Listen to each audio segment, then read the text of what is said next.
Welcome, everyone, to the Wizard of Radical Self Respect. My name's Jared Mello, and I'm the Shepherd of Black Sheep. Hello there to Brenda and Tennis and Tim. How are you all? I'm not sure what happened to my screen here. It's got all like messed up somehow. I don't know how. The Zoom. Brenda says, you know what one of the saddest consequences of having a narcissist in the family? A parent? They divide the siblings up against each other, and sometimes the other parent as well. Yes, the old triangulation. And pitting the siblings and others against one another, for sure. A friend of mine is going through it now. He can no longer see his grandkids. Yeah, I mean, and depending on the situation, right? I've seen it go very number of ways.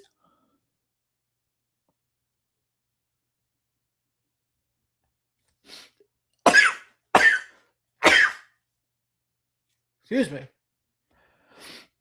My nose is tickled. Hello there, Wendy. How are you?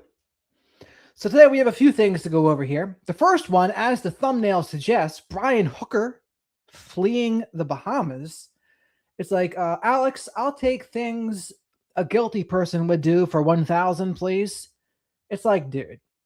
And we're going to go over the article first. I'm going to try to be doing more of my own coverage now, too, moving forward, as opposed to only going over other people's videos. We'll do both, but I want to make sure people watch me, too, as opposed to just watching me watching others, you know? Hello there, animal. So we'll get into the article, but it's like, hey, I don't think that makes you look good. I don't think it helps you look more innocent. So, kind of icky. Kind of icky, but we'll see. We'll let everyone know what they think about it. As you come on in here, please remember to like the video. Likes help me to pay for Shadow the Night Owl here's Hootie Snacks. So you can spank the like button or leave your DNA of choice on the like button. Make sure you subscribe to the channel if you're not already, and come say hello to the flock of black sheep here in the live chat. Great group of folks, supportive, encouraging, eccentric, as I always say, but I would have it no other way. How are you there, Miss Kim? And what else? I go live usually 5 or 6 nights a week, a little bit after 10 p.m. Eastern, to talk about true crime and current events. And I use my experience with mental health, addiction, narcissistic abuse, and narcissistic family systems to give my unique insight on those things. Thank you, Wendy. Hello there, Jackie. How are you? Tennis says, I've seen a lot of maps, but I'm not clear on where the sailboat was and where they went to eat and where he supposedly washed ashore. It's a little bit confusing, but we're going to go over an Ashley Banfield video where she kind of goes into more detail. I'm also a little confused considering the one guy who knows the area said it was only 6 feet of water. That's also kind of weird to me. Because, I mean, like, think about it. Like, 6 feet of water, yeah, you can drown in 6 inches of water, but even so, it does lower the danger, in my opinion. Hello there, Teresa. How are you?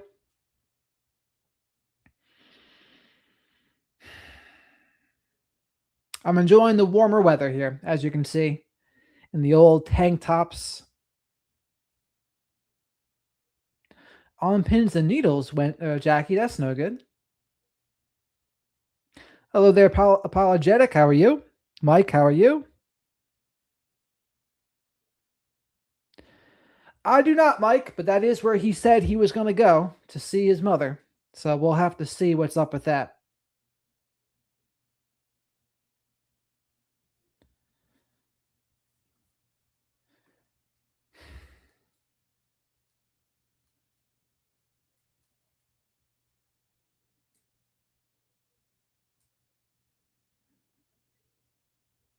You don't need to bring it up, Miss Kim. I don't want you to bring it up anymore, please. Hello there, Daly. How are you?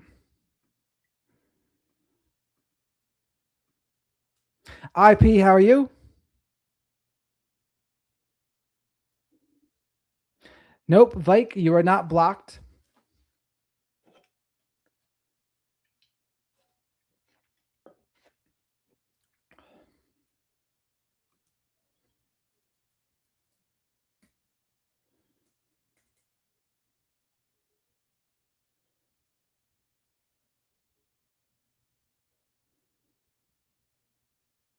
I don't see anything.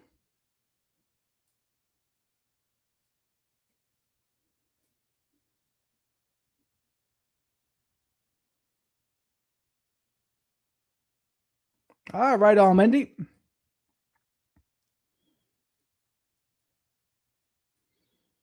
We're just waiting for more people to flow in here before I put up the article.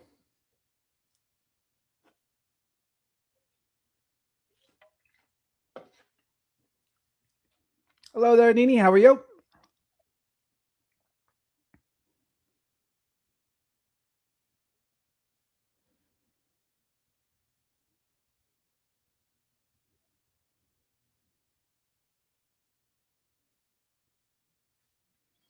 How are things in your world, tennis girl?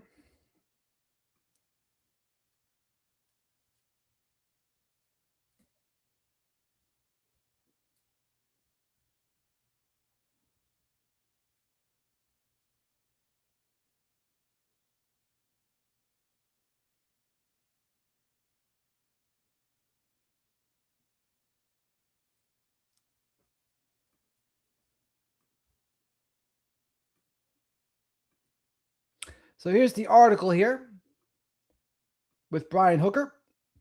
Can we see it? So this is what happened. Brian Hooker leaves Bahamas to be with ailing mother as search for wife continues, attorney says.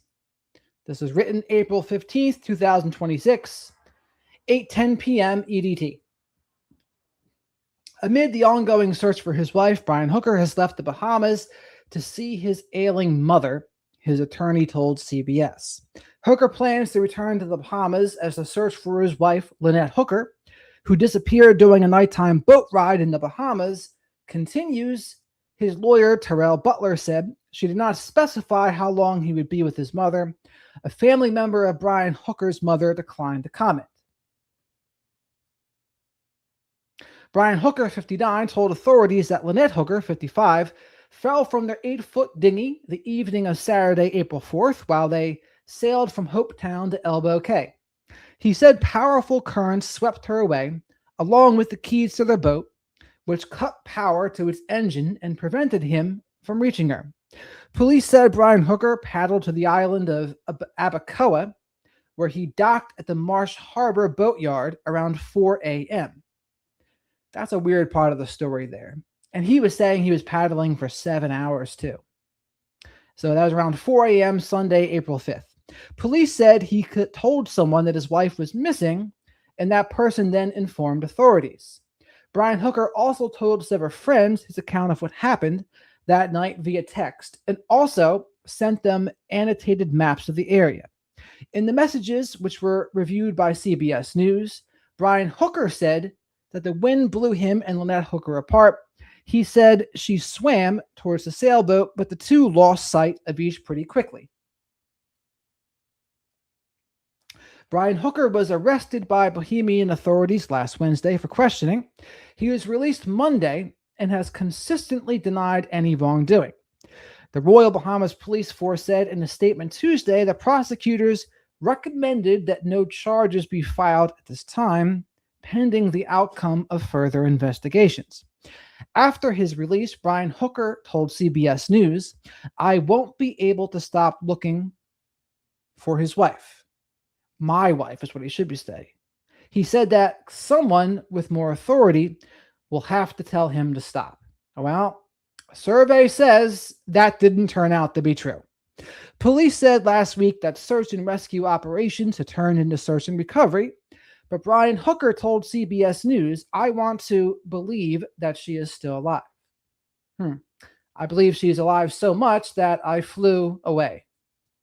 I believe I've been told that people have lasted in the Bahamas after falling overboard for days and even weeks," he told CBS on Tuesday. Again, considering he said all this, it just makes him look even more absurd and ridiculous that he flew away. Carly Aylesworth, Lynette Hooker's daughter and Brian Hooker's stepdaughter, has called for an intense review of the facts and circumstances surrounding her mother's disappearance. According to Aylesworth, Brian and Lynette Hooker had split up and gotten back together in recent years. Aylesworth told CBS News in a statement Wednesday that Brian Hooker leaving the Bahamas shows he's not much of a man of his word. True. She plans to travel to the Bahamas on Thursday, she told CBS News. Aylesworth has said she doesn't believe Brian Hooker's version of the events, describing her mother as an experienced swimmer with more than a decade of sailing experience. My sole concern is to find out what happened to my mother and make sure a full and complete investigation is performed into her disappearance, Aylesworth previously told CBS. The Hookers from Grand Rapids, Michigan were known to be avid sailors. Brian Hooker told CBS News the pair had been sailing together for more than 12 years. So, what does everyone think about that?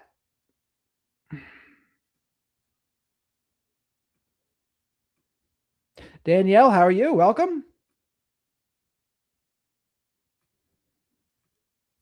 So to me, it certainly doesn't make him look very good, especially after he said a higher authority than me is going to have to tell me to leave and stop looking.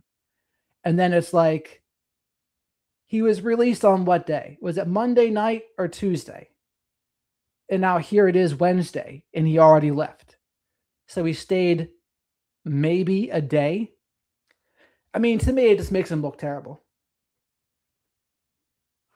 Forget Me Not says he's on the next chapter of How to Get Away with Red Rum. Maybe. Maybe. Very good, Danielle. Happy to hear that. Hello there, D.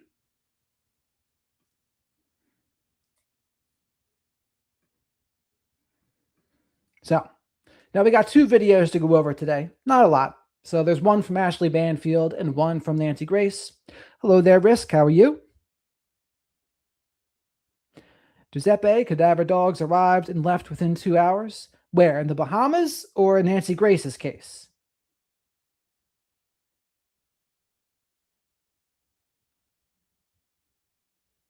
Hello there, B. Some people are Philly special. How are you? Butterfly Girl, the daughter said he choked her mother out. Yeah, and choking / strangulation increases the risk of murder 700 to 900%. Don't ever forget that.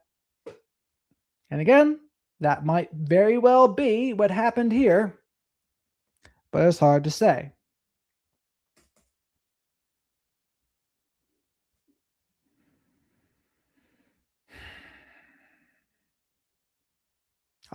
You remembered though, Tim. That's the important part.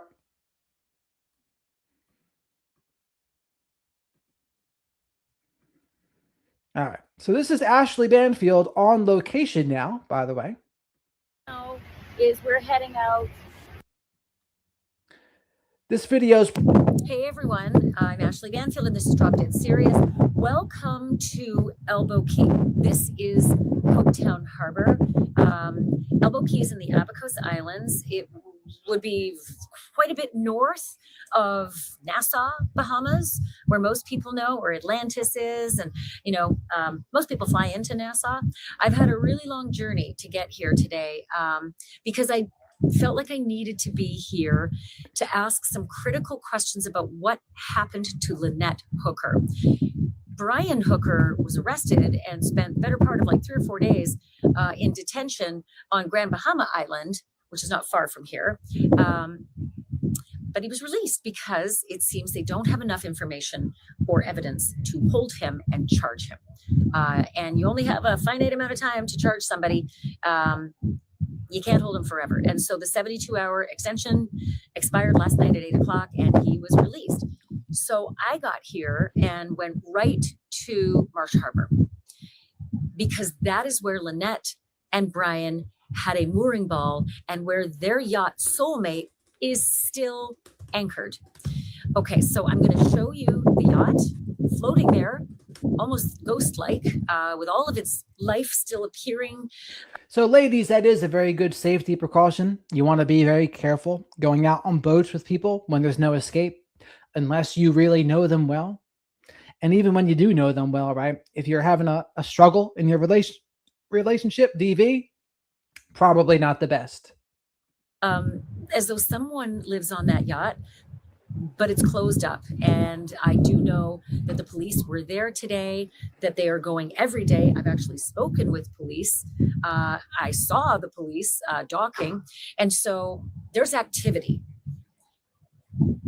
But as for a crime scene, that's a different story. You're going to hear later exactly what that boat represents right now to the Royal Bahamian Police Force. Also, I have this incredible boat captain named Ronnie Duncan, who took me all throughout Marsh Harbor and showed me the ins and the outs, where Lynette and Brian were moored, where the Conch Inn was in relation to the boat, because that's the place they used for their services. And he also drove me all the way from Marsh Harbor over here to Elbow Key, because this Elbow Key is where Lynette was last seen alive. It's where they spent the day drinking and having fun before they got in their little tender to go out to their sailboat. Now, behind me is Hopetown Harbor. This is not where they were anchored. They were anchored further down that way, and I'm going to take you there tomorrow. I'm going to retrace their entire route tomorrow. Captain Ronnie's going to take me all throughout this area of Elbow Key. By the way, Captain Ronnie has a couple things to say about Brian Hooker's story, because Captain Ronnie's from here. Captain Ronnie is a captain here. Captain Ronnie was out on the water at 7 o'clock at night on April 4th, the exact time that Brian Hooker says the seas were rough and I just lost her in the wind and the current. He's got something to say about that. Wait until you hear him. Something else you should know. I wanted very specific. Yeah, they need to block the wind. This whole video is very weird with the audio portion. So you're going to have to bear with that. Specifically to do this video at 7:30 p.m. local time. And that's exactly the time, 7:30 p.m. This is the time that Brian and Lynette Hooker apparently left the Abaco Inn, where they had been drinking most of the day and having fun and enjoying their lives, which all these sailors do. This was the time, and sun has just sort of set beyond the horizon, and it may look like it's light out. It is getting dusky. And as a boater myself, I also know that this would be a time I would actually put on my running lights, even though you can see it's still just a little gray. It's the time where the horizon and the water start looking more like the same color. And so if you're in a small dinghy, if you're in any boat, this is a time you'd start to put your running lights on. A lot of people would. And so to my knowledge, that 8-foot dinghy, I don't think it had running lights. Most 8-foot dinghies don't have running lights. And so I could see them having to book it, because Brian and Lynette, after finishing up their fun day here on Elbow Key, had about a 10 to 15 minute tender ride out to where their yacht was actually anchored. It was not on a mooring ball here. I have learned the place where it actually was. I'm going to take you there. But they had about a 10 to 15 minute ride in their little putt-putt. It's about a 2-4 horsepower. I mean, really, the thing does not go very quickly. And it's about the size of a big bathtub, so that's what a lot of these yachts that anchor out there use. And they're basically just to get into shore, because you throw down in the middle of the harbor, but you got to get in to all the fun. And let me just turn this around so you can see there's like a little restaurant. You might even be able to hear some of what's going on behind me, but look at how lovely that is. There are people in there having fun, drinks and food. And this is just one area at the Hopetown Inn and Marina where I'm staying. By the way, it's really, really nice. It's gorgeous. And they didn't sponsor this, so I'm not saying that for any other reason than it is really, really nice. In any case, I wanted you to see what 7:30 at Elbow Key looks like. This is what it looks like. And I would suggest total darkness, probably not for another half hour at least, maybe more. So I'm still wondering what this was all about. Brian was saying, oh yeah, we just had a couple minutes before, she just disappeared and it became dark. Let's say they left at 7:30 and they drove for 10, 15 minutes, 7:45. Yeah, I mean, they should have something to block the wind at this point, because it is pretty distracting to the video. I agree. I'm going to watch it, and I'm going to let you know what exactly happens with daylight here at Elbow Key. But I want to take you through the journey just to get here, and how kind of remote we are in terms of how difficult it is to get from mainland USA to where I am right now on Elbow Key. Here's how the journey went all day. I have to tell you about Honey Love, because this is one of those products that actually delivers on what it promises. Most sports bras are fine if you are working out. And then in Bahamas, I'm on the island in New Providence, where NASA is located, and NASA is where most people fly in internationally. If you know the Bahamas, New Providence has Lyford Key on one end and Atlantis and Paradise Island on the other end. I'm kind of over closer to Lyford Key in the airport. This is what it looks like where I am right now as I wait in between flights. I'm not at the airport. I actually just scooted out to a place called Blue Sails. I've been here a bunch of times. My brother lives here, so I visit him every so often. But it's a nice restaurant right on the ocean. I mean, look how beautiful this is. It's just gorgeous here. And since we're only like 5-10 minutes from the airport, I figured it's a good place to kick around for the 3-4 hours in between my flight from Fort Lauderdale to Nassau, and then I'm headed to Marsh Harbor. It's directly north of here. It's going to be a really quick flight, like I think maybe 30-40 minutes up to Marsh Harbor. And then I'm going to meet up with Captain Ronnie. And Ronnie's going to take us out into Marsh Harbor, particularly out in the area, in the mooring area where the Conch Inn is located, because the hookers actually rented a mooring ball at the Conch Inn, and they would hook up to the mooring ball and kind of make that a home base. And they would use the Conch Inn for its resort services, the pool and the resort, etc. So Ronnie's going to drive me around in the boat, and we can at least see if the Soulmate yacht is still there. I don't know what Brian Hooker did after being released yesterday, but it was past 8 o'clock at night. I don't think there's a whole lot of ways to get from Grand Bahama Island over back to Marsh Harbor, so he might have had to do that this morning. And I don't know if he's going to get on that Soulmate yacht and get the hell out of Dodge, but that's his home. But it's a long way to sail back to Florida, and who knows if that's where he'd want to go anyway. You're not any safer if you go to the United States. But it is a little bird. Aw, he's rescued that little bird. A little bit of breaking news. Oh, hi, buddy. Yeah, he'll get his wits back about him. Poor little guy. How about that happening? Anyway, Marsh Harbor is a flight from Grand Bahamas where he was being held in a detention facility.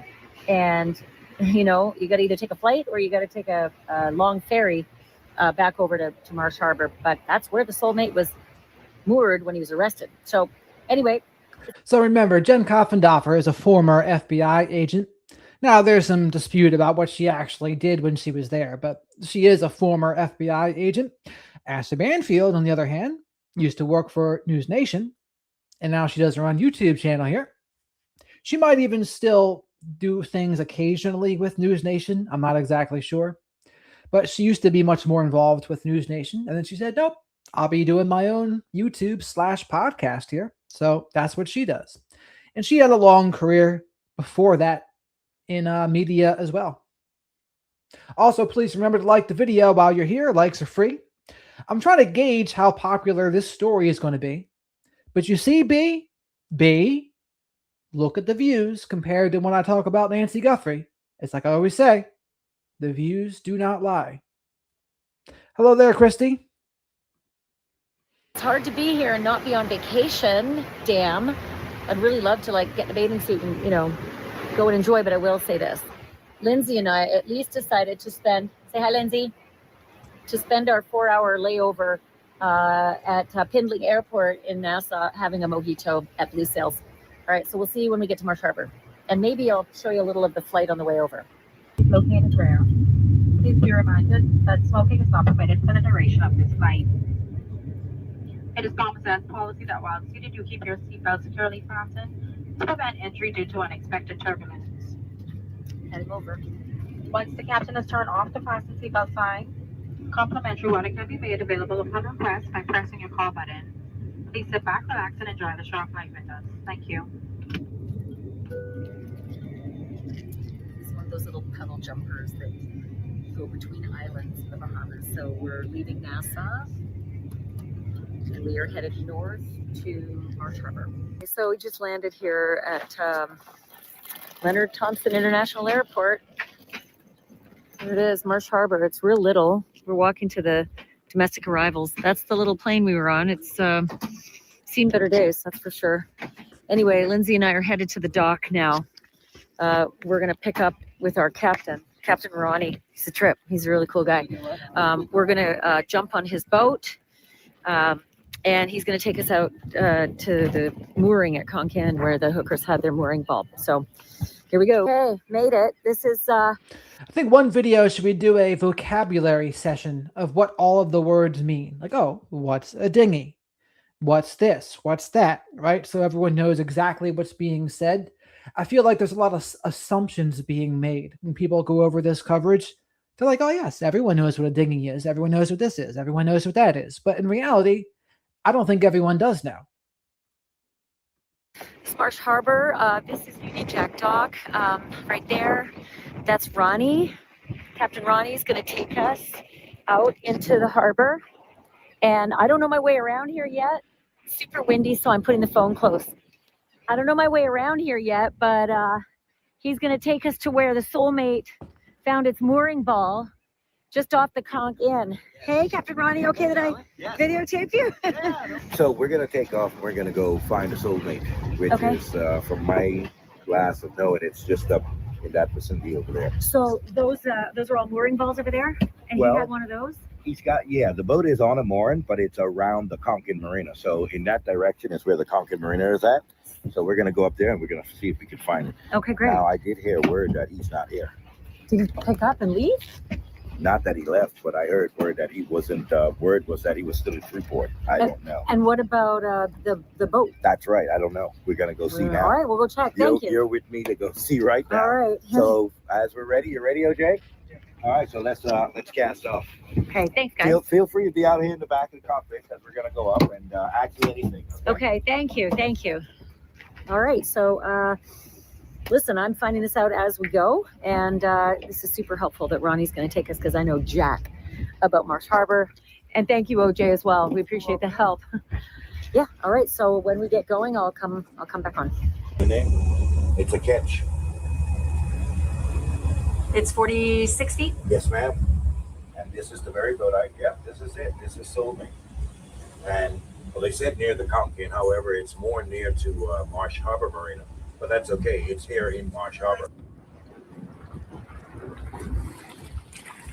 It's just so sad looking at it. It's up close. It just feels like there was just such a happy, potential future with two people who had sold everything to sail. And now here it is. It's sort of eerie being this close to it, actually.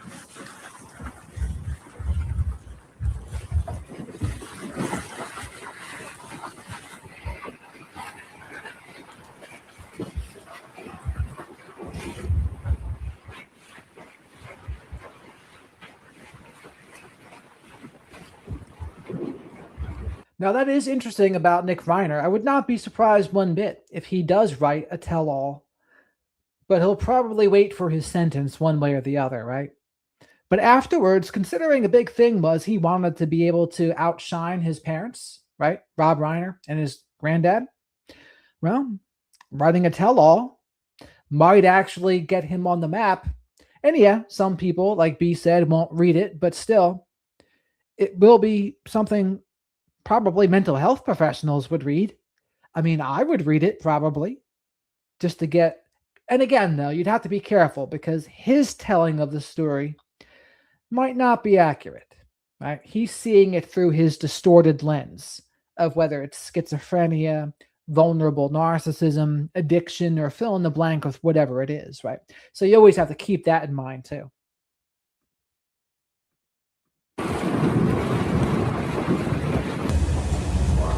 So I do not see the tender. Do you? No, I don't.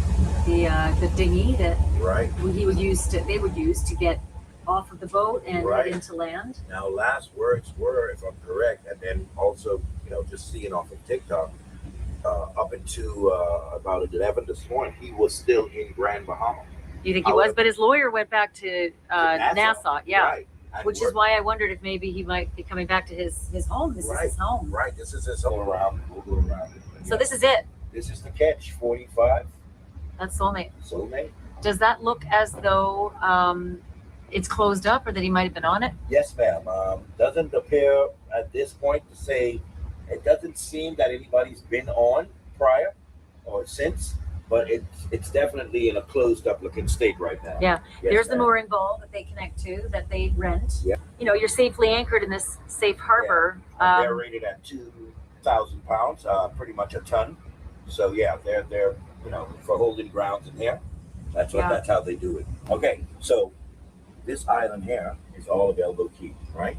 From what I know, this is the channel on the southern end of the island, what goes into the Abaco Inn Resort as well as into Sea Spray. Well, because of their boat being a catch with a certain amount of draft, they didn't take the boat into the main channel to go have drinks, appetizers, snacks, whatever. Okay. Too much of a draft. And this is common to boaters like that. So there's a popular anchorage just outside around the corner here, which from what the reports say, it shows that they were anchored somewhere kind of like in here. And that's just outside of the White Sound Channel. Okay. To your left. Here's this island right here, Lover's Quarters. Yeah. So how do you pass and bypass floating all what happened in the vicinity there with your wife and whatever to say she went missing? But how do you bypass Lovers to get all the way over here to the main shore of what they call Calcutta, which is a boatyard, Calcutta Creek? Where would he have landed? Just point out where the landing was. Right here. This is where he landed. Reports say he landed the 9 hours plus later. Is that white all water? Yeah, that's all. So he'd have gone through that shallow water, land on that shore, and then walked over the yellow? Brian Hooker went to wherever his mom is, but that wasn't disclosed where she is. Through the woods? The yellow is the land. Yeah, that's how Garmin displays it. And he said that he went through the woods. So can you show us how far he would have gone through the woods? Like, can you move the... But I don't know what woods, because they say a security guard at the boatyard spotted him. Oh. Saw him come in. However, there's no woods there at the Calcutta Creek, because when you land at the Calcutta Creek, it's all boatyard. It's paved. It's multiple boats, numerous boats, and it's a tarred road. Now, unless if they're getting it construed of the fact that maybe it wasn't exactly the boatyard, but in the Calcutta area. Yeah. Well, he said he walked through a bunch of, rough terrain to get to help. But but you're right, it would be tricky to get up and over did you call it Lover's Island? Lover's Island. Yeah. Lovers. It's called Lover's Quarters. And the currents wouldn't pull you up and around? And listen, it ain't no major real currents like that. And I can tell you, I was out that particular day with my boss. We were out in this boat. Yeah, we had some winds, but they weren't crazy as how he made them sound. This was on Saturday night, the 4th of April. That's right. We were out. We were out all day with my boss. And what time of night were you guys out? How late? We got done. Well, we also had dinner. No, actually Saturday we did all day island hopping with our boss, and the boss told us no run for tonight because he was having dinner on Montage Key. So he did a grill out and stuff. So OJ and I got done. We were done like about 7:15ish or so. So you were out at the same time? We were out, and that's how I can tell you the conditions were nowhere near as he described per se, even though I'm in a bigger boat versus them being in a little 8-foot dinghy. So basically he's saying Brian Hooker was lying about the conditions. How about that? So another lie. The first lie was, oh, you're going to have a higher authority than me, make me stop looking for my wife. People have been found alive days to weeks later, so I'm going to stay.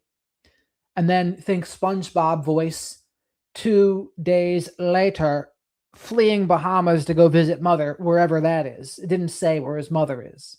So it just doesn't make him look good.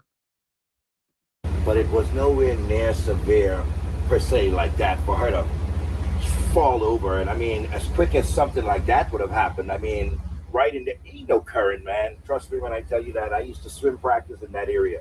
Ain't no current like that. Current significantly comes mostly when there's two bodies of land, masses of land, so close together with a narrow passage, and the current will speed up. But typically here, no. Let me ask you this. Go back to the spot where you said they anchored. And yes, Deb, and that's another lie. He said he shot off 2 flares, but the other person from, I think it was a Brian Hitton video, maybe it was Law and Crime Network, I forget. But they said, yeah, no flares.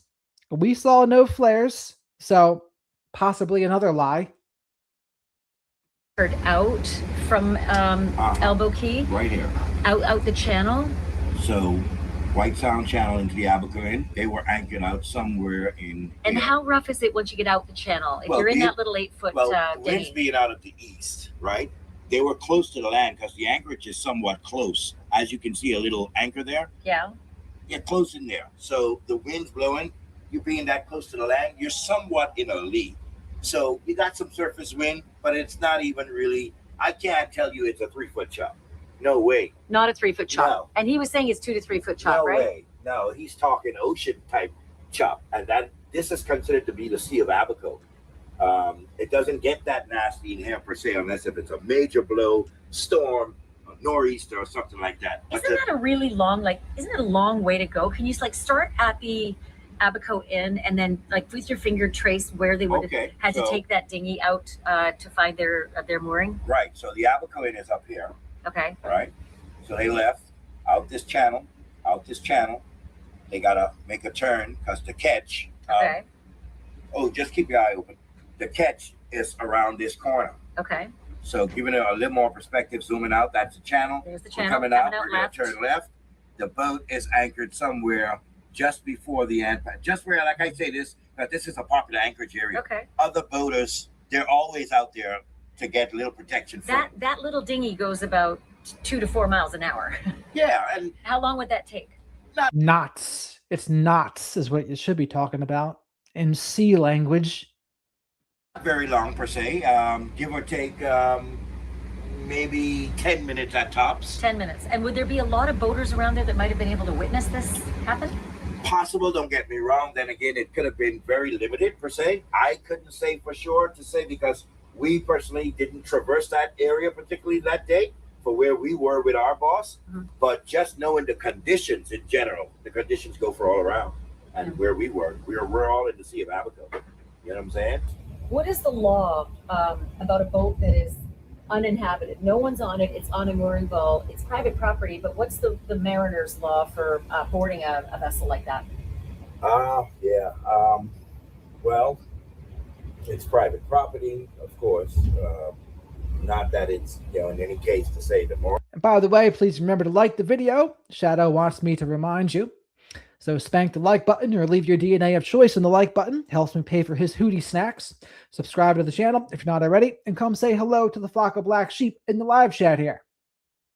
It's public. I mean, it's on a mooring, which probably gives it, it doesn't make it an abandoned vessel. No. If it's floating out there, it's an abandoned vessel. Exactly, yeah. And you could board it. That's right. Hi.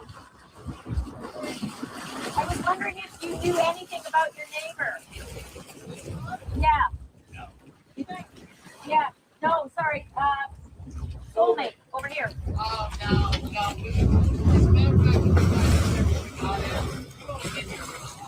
You've only been here how long? A little while, like a week. A week? Yeah. So you haven't seen him on board? Nobody it hasn't been lit up at night? Well, the police came by this morning. The police came by this morning? Yeah. What did they do? They looked around and they laughed. They got on board? Yeah. They did? How many were there? Did you see? I don't know, a handful, 5 or 6 things. 5 or 6? Yeah. So that little thing right there could be considered a dinghy, by the way. That's a good example of one. Did they leave with anything? Like, did they have boxes? They clearly got happy with us watching.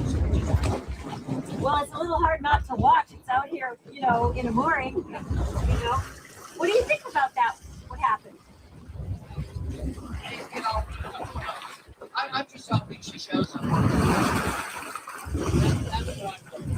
Tell me what the Defense Force is. That's like the Coast Guard in the Bahamas? Right. They guard our borders and illegal immigrants, smuggling. Would they be a part of this investigation? Oh yeah.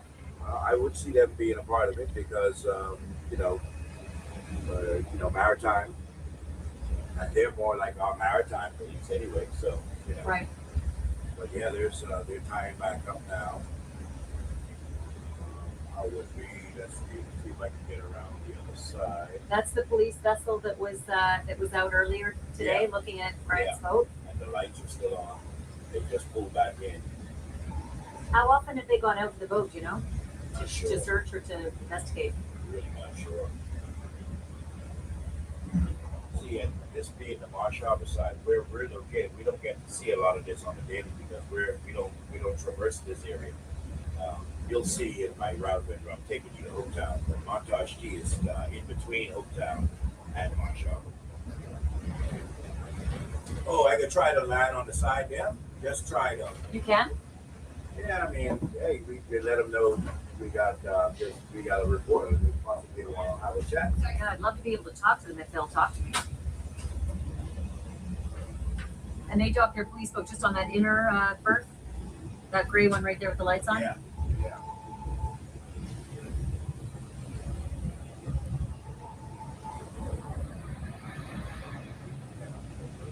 And that's Royal Bahamian Police. Yeah, they just came back from town.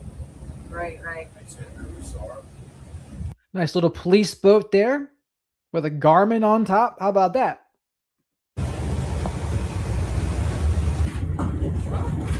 So these are the Royal Bahamian Police that were out at the boat earlier today investigating, and they're just docked next to the equivalent of the Bahamian Coast Guard vessels. Let me see if I can't talk to him when he comes around.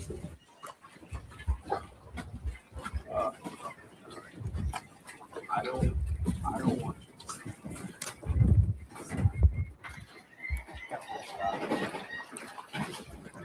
Anything else to suspect?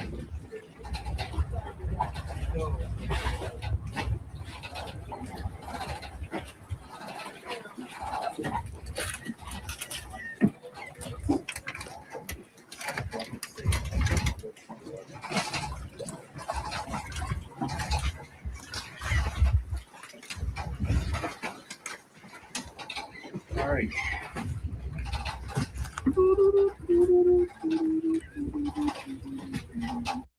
Looks pretty like a fun time down there. The greenish blue water. You straight? All right.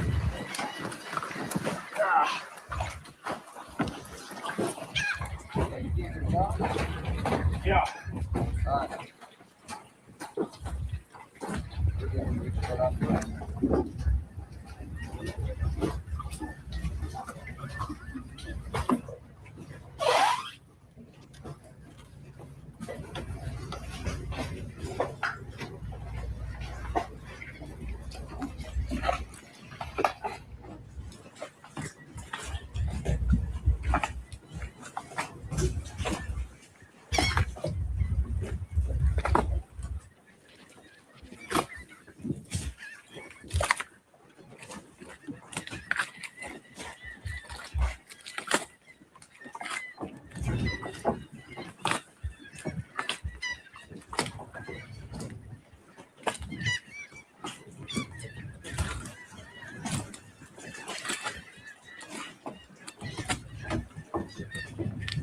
I guess we've entered the filler portion of the video here.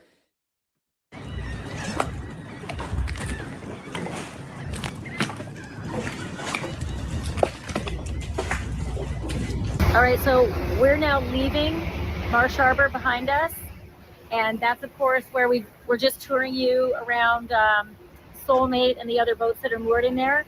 And what we're doing now is we're heading out of the Marsh Harbor protected mooring, and we're heading across to Elbow Key. So starting to speed up a little bit. So yeah, leaving Marsh Harbor, taking you to Hopetown, where you're going to be staying.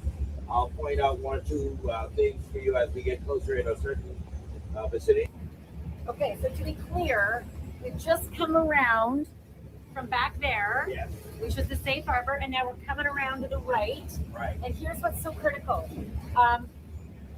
All the way up there, you can see, we've got to go all the way around that before we can see Elbow Key. And he would have floated how many miles? Do you think, if he says what he says, he had no oar, or he had a broken oar, and he floated all night, Right. how many miles would he have floated? Well, as to what he stated, I mean, he's way off in any case because it wasn't this side that he landed. Right. See, that's what I'm going to point out to you once we get so far up. There's two sides of Marsh Harbor. Right. We're on the more northern side. The southern side, the southeast side, around the corner, is where he made it into. Where I showed you earlier, Right. the Calcutta Creek, Yeah. That's all Marsh Harbor as well. How many miles do you think? From where the boat was to say they were in that anchorage, Yeah. give or take 3.5 miles. Would it have taken 9 hours to float all that way? No, right? No.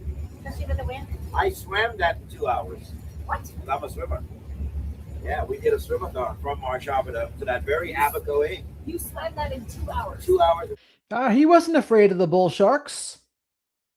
and 18 minutes. And he's saying that it took his dinghy almost 9 hours. Yeah. From 7:30 at night till 4 in the morning. Exactly. to That's float right. That's right. In the wind, in the current, In the wind. current. That's right. In a current or a wind And- strong and enough to listen- take the men away from that. And listen now. You see my compass? It's mostly in the easterly quadrant. Those winds have been pretty easterly all week during this time. They've been mostly in this easterly quadrant. Meaning, So what does that mean meaning, for the journey? so you'll see the quadrant. Once we get around to that hometown side, winds were typically basically like this the whole time. So look at the winds. Give it a push. The winds could have even given him a push from. Would have been faster. It would have been faster. Wow. Even if he was paddling along with a push of breeze and wave motion, because this is kind of like how it's been all week. Would you say, Captain Ronnie, this is a very choppy seas? This is what, 1 to 2 footers? This is about a 1 to 2 right Okay. now. And he was saying it was 2 to 3 foot Negative. that night. That's right. It's been about like this. And you were out there. We Saturday were night out. We before, were out the whole day. And it was not 2 to 3 feet. No, not 2 to 3. I know 2 to 3. That's very Right now we're significant. looking at about a 1 with Because an one thing occasional he possible said- 2. He said, I couldn't see your head. It kept disappearing. It's 2 to 3 foot seas. That's bogus. Focus. That's bogus. Interesting. It ain't like you're out there in the wild, deep ocean. But And there's no scenario where you think everything he says could be true.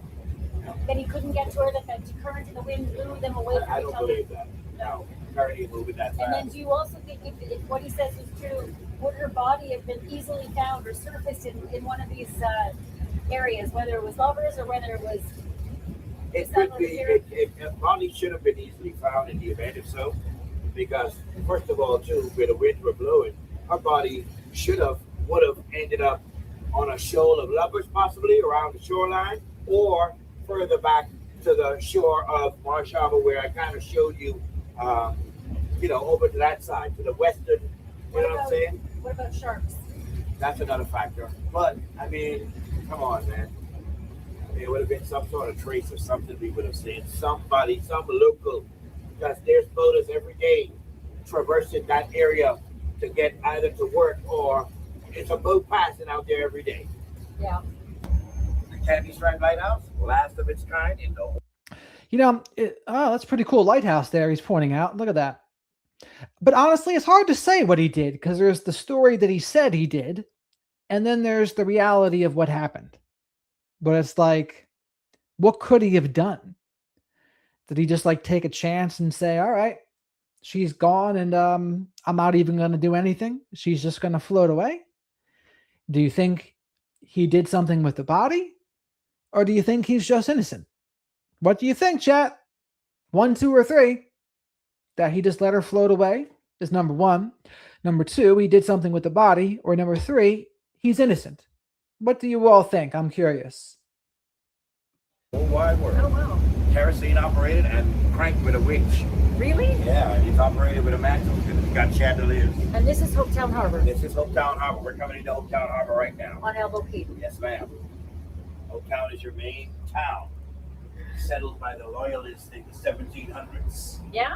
Yes, ma'am. A lot of people think this Hopetown is where a lot of the story emanates, but it didn't happen here. It No, was down. It further south, Started so down that right way. sound. That's right. Yeah, That's right. this is Elbow Key, and this is the main sort of Town. settlement, Hopetown. Yes. But this is not where they were drinking or enjoying No. themselves for the day. No, This is just sort of a real right. This is popular spot for all these exactly. boats All to the boats tour. coming in. One thing that's really interesting is that it is now 2 minutes past 7, and I want to show everybody it's getting close to sundown, right? So if you're out drinking and having fun in town, around 7 o'clock, you should probably be thinking you should be heading towards your yacht. And a lot of these guys have their tenders hanging off the back. See that little rubber dinghy? It's not that different than the one that Brian and Lynette had. But, it's starting to get dark, and it gets dark fairly quickly. And again, this is 7:03 p.m. and the sun is heading to the horizon. And a lot of these boat owners would be making their plans to be back on board. Some will travel at night, but it's not smart unless you have lights on your boat. But not a lot of those little dinghies. They don't usually have lights on those little dinghies either. Exactly, and depending on your location, like I said, as to where you are, probably, so in some cases it's just a little jog around the corner. Yeah. And in Lynette and Brian's case, quite frankly, it's just outside the channel and around the corner. They had like a 15-minute tender ride. Yeah, about 10 minutes, maybe 10, 15 tops, okay. but 10. I'd say 10. Like I said, they're just outside the channel. But that's, I mean, if you're at a bar, I got to get back to my boat. I don't have lights on my little tender, and if anything goes south, I'm gonna be in trouble. You see these little tenders all hanging off everybody's back of their sailboats. Well, that's a nice one. Yeah, it's a nice one. I feel Beautiful. He sent a console style. Yeah. Got a wheel, got a shift. Gorgeous. Lynette and Brian didn't have that. No, they have just a little The tiny one with the little bathtub. tiller, yeah. Yep. And a kill switch, of course. But Yeah. Okay. It is now 7:58 p.m. and I'm just above the harbor. So I'm trying to give you the best shot. I'm basically up at the room where I'm staying now, but you can see it's dark. It got dark fast, actually way faster than I expected. So if Brian and Lynette were leaving the Abaco Inn at 7:30 and then 10 to 15 minutes or so on their dinghy before he said, she fell off. Frankly, I don't even think it was that long because they didn't make it back to Soulmate, and it would have taken 10 to 15 minutes to get to Soulmate. So it would have only been about 7:40 at the point where he says she fell off, and they would have had 20 more minutes until this light where you can still see someone in the water. It's not pitch black, but it is getting dark. Okay, so there you have it. What a day. Like, first of all, Captain Ronnie. Oh my God. Hello. He's amazing. Love him. And now I'm going to make it a mission of mine to vacation here and call up Captain Ronnie and spend time with him, go drinking with him, have fun. This is the hard part about being here. I think I mentioned it earlier, is landing in the Bahamas and this beautiful water and all the people having their fun and the time of their lives and knowing I'm working. But I do want to let you know that tomorrow, my plan is to completely retrace the steps that Brian Hooker says he took with his wife, Lynette, when they left Elbow Key, because I've now found out a lot. I also have learned exactly where they were, and I know some people now who actually were there serving that day. So I'm going to be talking to them as well, what they saw between Brian and Lynette. Were there fights? Were they arguing? Were they having a great time? Was it the greatest day ever? I think there's some story here that it has yet to be told. And so I hope you'll continue to watch, subscribe. You'll get alerts. It'll be there for you. And also it would be great if you would like this video. I traveled a long way to do this. Thanks so much for listening. Thanks so much for watching, everybody. From Elbow Key in Hopetown, in the Abacos Islands in the Bahamas, I'm Ashley Banfield. And remember, the truth isn't just serious. It's drop dead serious. So yes, I'm definitely dressed for the Marina Bay occasion, but it's also pretty toasty here too. It's like 90 degrees here today. And yes.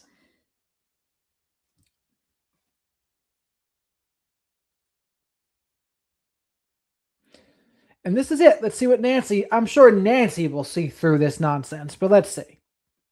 Life vest lies? What? The life vest / cushion that the hubby, Lynette Hooker's husband, says he threw to her has been found floating.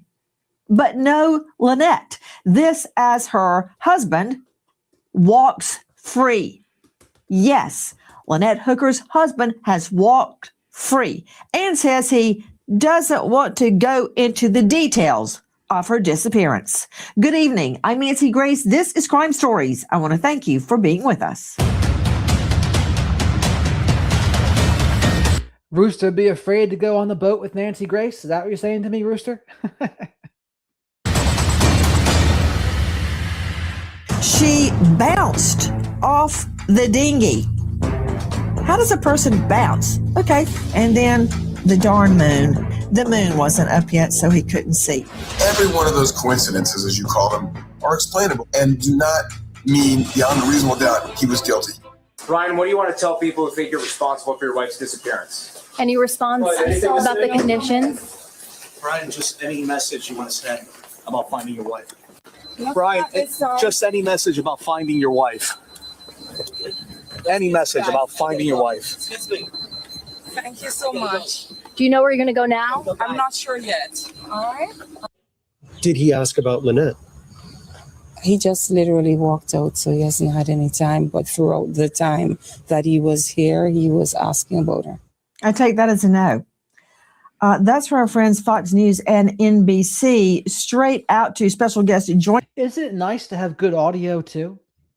Compared to the Ashley Banfield audio, it's nice to hear Nancy Grace's voice loud and clear. Joining us, Vanessa Walsh from Unmasked True Crime. So his defense lawyer, he's free. He's walked free. Apparently, there's nothing to hold him in the Bahamas. It's one of those no body, no cases scenarios. The lawyer is asked, did he ask about his wife? Her response, he literally just walked out. He hasn't had time to say, where's Lynette? How much time does that take, Vanessa? Yeah, I thought a lot of the interviews were odd yesterday, all the way from the smirking, leaving the hotel, to the interviews that I listened to where when they ask if there's anything he can share about Lynette, he immediately says no, he doesn't want to interfere with the searches, which I would think would be the opposite of that. And that anything that he could share about her disappearance or about any specifics of the night would be incredibly helpful for the searches. Joining us now, special guest Ben Dobrin, boat captain with a 50-ton master's license, emergency response diving instructor, instructor trainer, police diver, emergency services diver. But for our purposes, the fact that he is a boat captain with a 50-ton master's license makes him more than qualified to comment on this case. Ben, thank you for being with us. Listen to this, Ben Dobrin. And the waves were doing their thing. And, I saw her, I think, twice. I threw her a flotation cushion that we used to sit on the dinghy, right after she went in. But I couldn't tell if she got it or not. We've been looking for the cushion too, the search and rescue teams. How small a person is in 2 or 3 floaters and 25. I mean, when I saw him come out the jail, it didn't look like he was recovering from tears. It looked more like he was glad to be out of jail, if not a little bit smug. Let's rewind it here real quick. We'll see. So we're at 3:22-ish.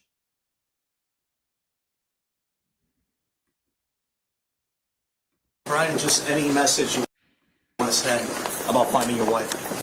Brian, just any message about finding your wife. Any message. Does that look like the face of someone that's distraught and devastated that their wife is probably dead?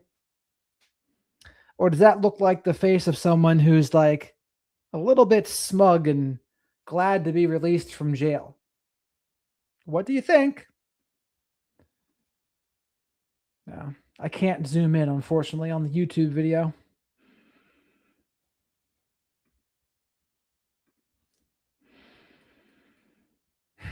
Oh, well. But what do you think, chat? What do you think? Can you see him?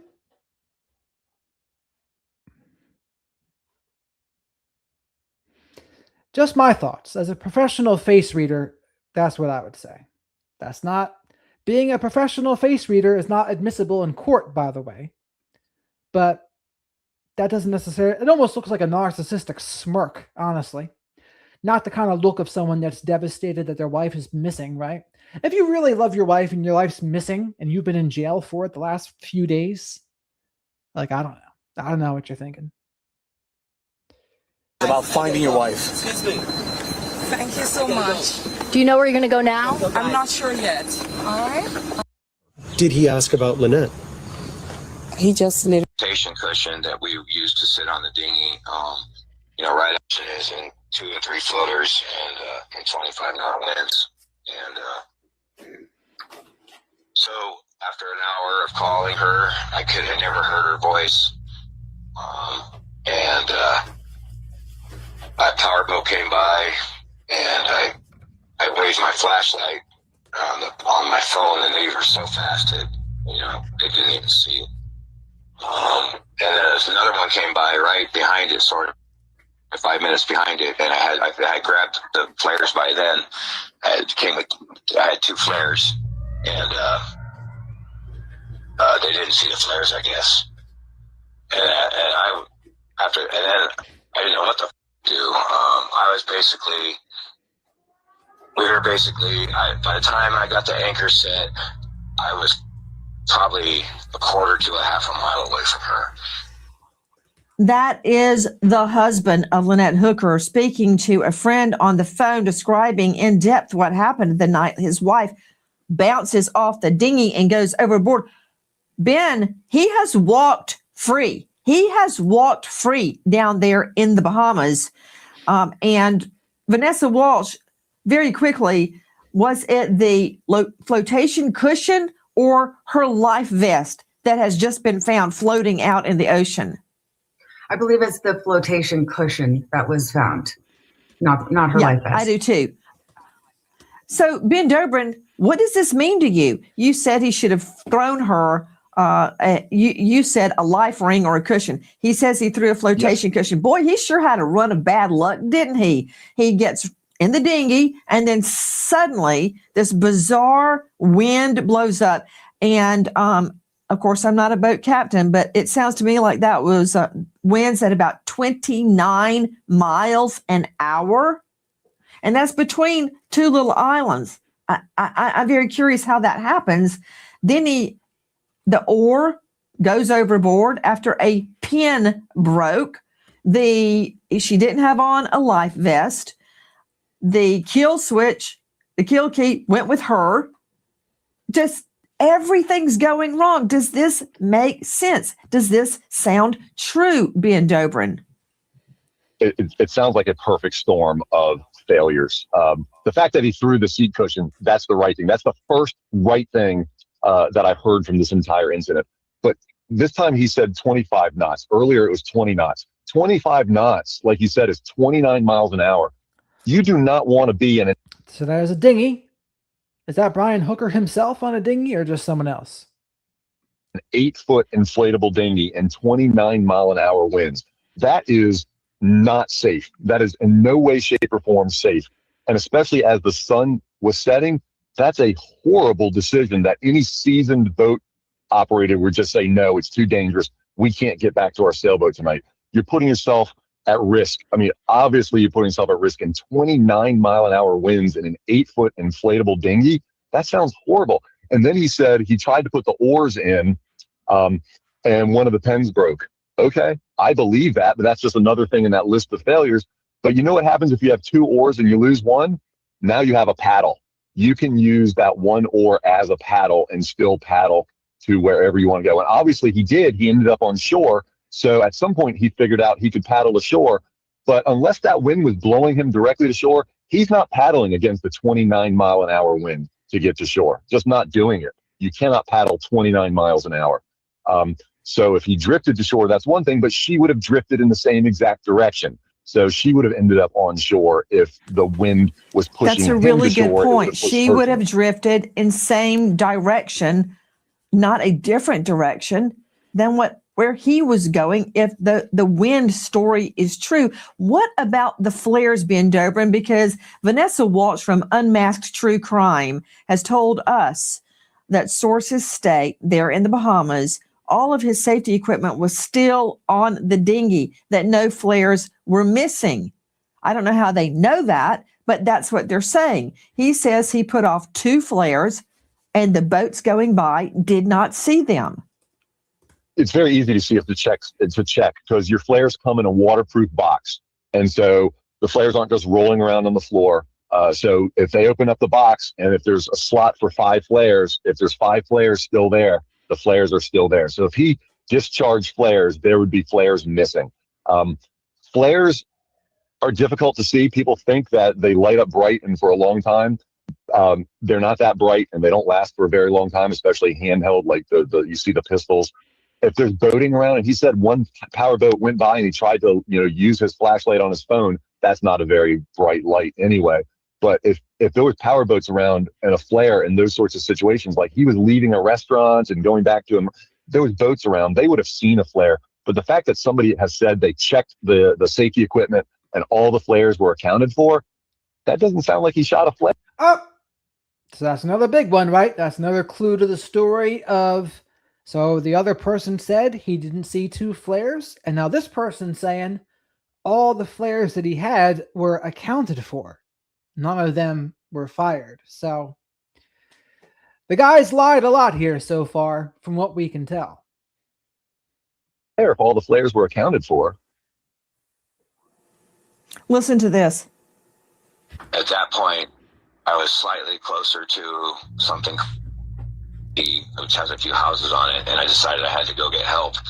But I could not get to the island flood paddle, and the tide carried me right the first house and then the second house, and so I ended up drifting and paddling for many hours until I landed on Marsh Island about 4 miles away. The dinghy key was not attached to me, so when we were around trying to get back in the boat, the sun was falling when it kind of dropped off. It was a magnet key, for the electric motor. And it was a cascade of failures, and it's something I'm never going to forgive myself for. And then, so this happened like Saturday night, airing all day at the place called Tahiti Beach. And they would have a beach bar that pulls up on a barge.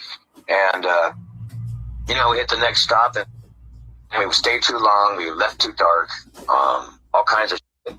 No life jackets. I had the 2 that you stuff, under the seats that nobody ever wears for, Coast Guard purposes. But we used to wear these life jackets. We had these other ones all the time. I can't explain what happened to us. I threw the dinghy out last, the anchor out last instead of first, because the dinghy was all tangled up in the bottom. It was underneath another cushion, and I was just trying to get to her, and I was going to row. But it is ridiculous to think you can row a dinghy, especially a fiberglass dinghy, against the wind in 2 foot to 3 foot swells. I can't really explain it. I just know that I hate this boat, and if she doesn't come back, I'm never getting on this boat. I'm going to sell this go here. Every single thing that's good on it came from her. Every cute idea and awesome idea, I just picked. But she really creates. We still didn't wear our life jackets, and we could have got run over, in the dark by some of these Bahamian drivers are crazy, and they wouldn't see his stupid headlamp instead of a dinghy light. So between the music and like the old school crackling here, it really gives a certain vibe to what's being said here, doesn't it? And we just kind of take all these little things for. Guys, our friends at Unmasked True Crime, that is Lynette Hooker's husband speaking. So that's what I've got of him on the phone. Dobrin, what do you make of that last bit of sound of him on the phone? He's saying all the right things at this point. He realizes, it was a cascade of failures. It was an absolute cascade of failures. But the idea, he's in a 2 to 3 foot swell and a chop. That's wind driven. That's not ocean swells. That's wind driven. Everything would have been pushed in the same direction. And so, yes, he could not paddle against that 29 mile an hour winds. He could not paddle against 3 foot seas. He shouldn't have been out there. But they should Ben, not I have been out don't there get in 3 it. foot seas. If the wind, of course, as you said, is blowing them the same way, and he anchored, as he said he did, the boat would have been going, let's pretend, to the left in the wind. She would have been going to the left in the wind. She would have been going toward the dinghy. Doesn't that make sense to you? Yes, if that's the way. If she fell off on one side, she'd be pushed. At first, initially she'd be pushed in the dinghy. But once she got past the dinghy, if it was anchored, they would be separating. If he was anchored and staying still, they would start separating. But he said the anchor was the last thing he threw out. So the anchor wasn't deployed for a while. He was going in the same direction that she was until the anchor was deployed. And he said that was the last thing he did was throw the anchor out. So they're going together. And he said the wind pushed him to a different island. It would have pushed her in the same direction.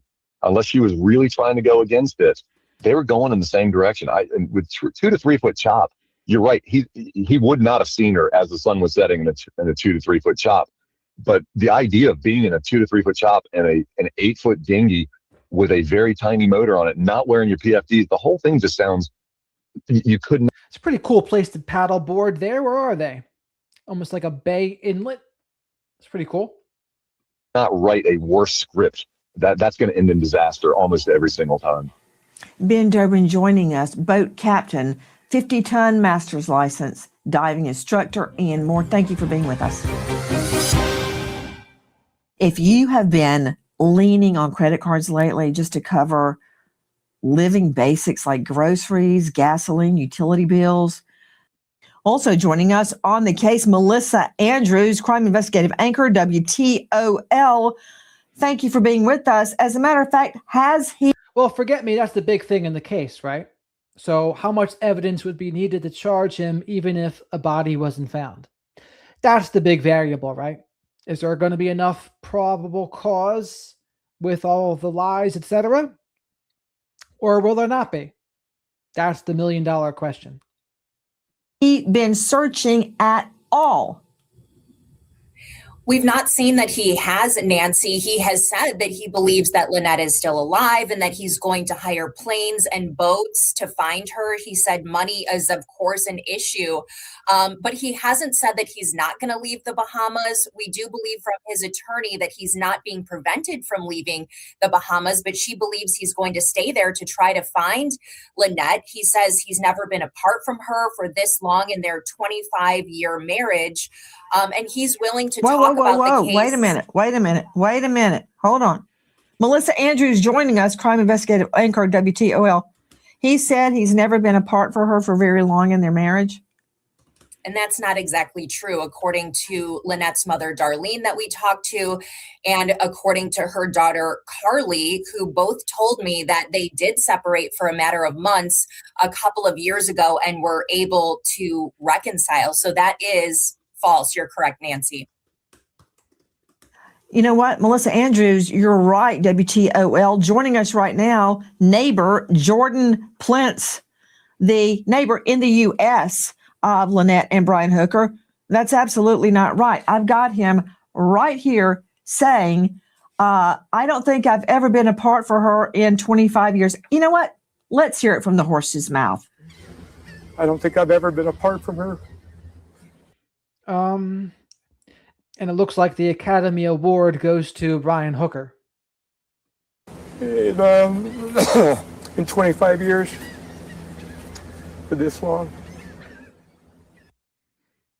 Wait a minute. Where are the tears? That's a whole nother can of worms. That's from our friends at NBC. Not apart from her in 25 years. Melissa Andrews is right, Jordan Plants.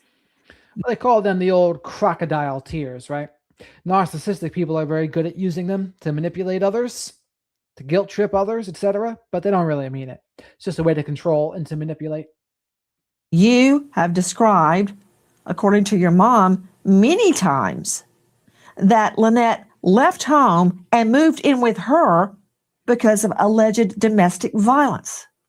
So just briefly, like I said, when Darlene leaves and goes to Florida, I watch over the house, and she said that she was going to move in, that she was leaving Brian, and she stayed for probably 2 or 3 months, and then he came back for her one day, and then Darlene was like, she's going back. So, I mean, she's an adult. She can make that decision. According to what your mom was told by her, why did she leave to start with, Jordan? The domestic violence, the abuse. I think the isolation too. I mean, she gave up a good career. She sold her home. She sold her belongings. They literally have everything they own in Darlene's garage and a Buick that they drive. But other than that, like, they don't really have anything other than the sailboat. For those of you just joining us, the husband, Brian Hooker, has been cut loose. He is free to leave the Bahamas and go wherever he wants, including jurisdictions such as Vietnam, where there is no extradition treaty. But I want to go. Look at Nancy Grace giving him advice, basically. Oh, well, Brian Hooker, you go to Vietnam, there's no extradition from Vietnam. And let's not forget our good friend Roman Polanski, who ran away to France after SAing a young girl. And then France never extradited him back to America. And then he won Best Picture for The Pianist in 2001 or something like that, and got a standing ovation at the Academy Awards. How about that? Now, the reason I think some of that happened is because I think some people felt bad for him, I think, because the Mansons, who did they kill? Sharon Tate. Who is Sharon Tate? Roman Polanski's wife.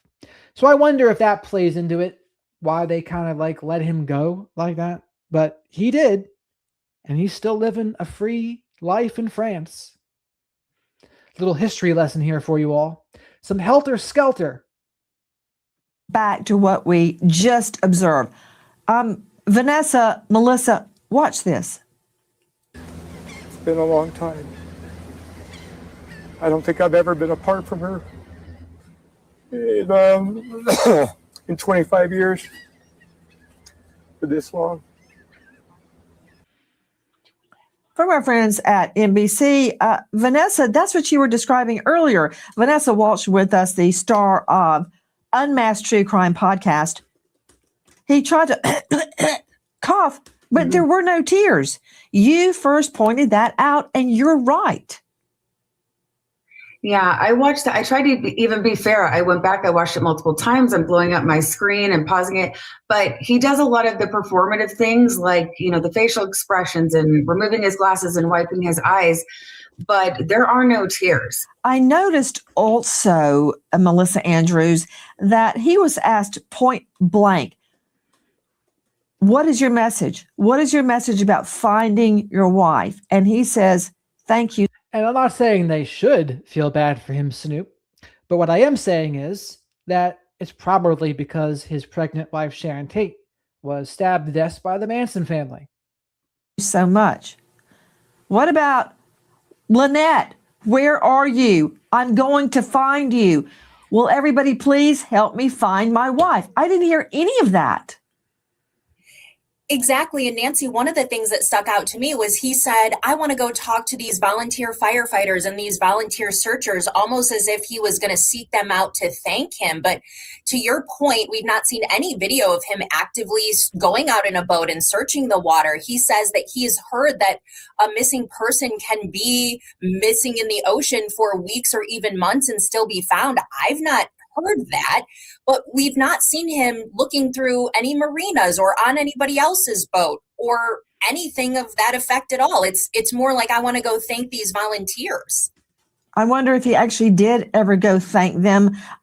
Vanessa Walsh joining us. Vanessa, the timeline is very curious, very curious. He states his wife bounced off the dinghy. How many days passed before a search crew started looking? How many days did he have that he went without searching for her? Well, this is what really stuck out to me, because he keeps repeating what he thinks are all the right things and saying that he wants to look for her and he can't stop looking for her. But when you look at the timeline, she went missing on the 4th. She was reported missing the morning of the 5th. He was not arrested until the 8th. And even if you give him that on the 8th he was being questioned, he still had a 3-day critical window to search for her. And the audio that was released between he and a friend was recorded on Monday, April 6th. So, and we've seen all these other conversations that he's had with other people in text messages. So to me, it seemed like he was much more interested in kind of getting his story out and building his narrative than he was actually going out and searching for Lynette. So all this time he's calling his friends. I believe they were in St. Martin's, and these long-winded phone conversations that we have on recording, trying to explain what happened to Lynette, how it was all the fault of a series of unfortunate events. He was not out looking for her, bottom line. It doesn't appear that way unless we learn anything new. He was mainly just calling everyone that he knew, trying to give all the details of what happened on his end. Joining us now, veteran trial lawyer from the Tate Law Group, Mark Tate. Mark, why is he not out looking for his wife? Well, I think he said he was going to, Nancy, and I believe that he said that he couldn't live without her. This is the longest he's ever been without her the entire time he's known her for 25 years.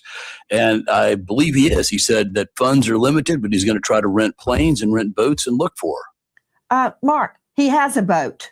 He's a boat captain. He's got a boat and a dinghy. When? Yeah, but a dinghy, a little 8-foot dinghy. Woulda, coulda, shoulda. Come on, man, he's got an 8-foot dinghy and he's got a sailboat moored in Elbow Key. It's not like he can use that. That's not a search and rescue boat. It's just not a search boat. It's a little sailboat. He's got an 8-foot dinghy. Look at him. I'm looking at him right now. Maneuverability. Say what? I'm sorry.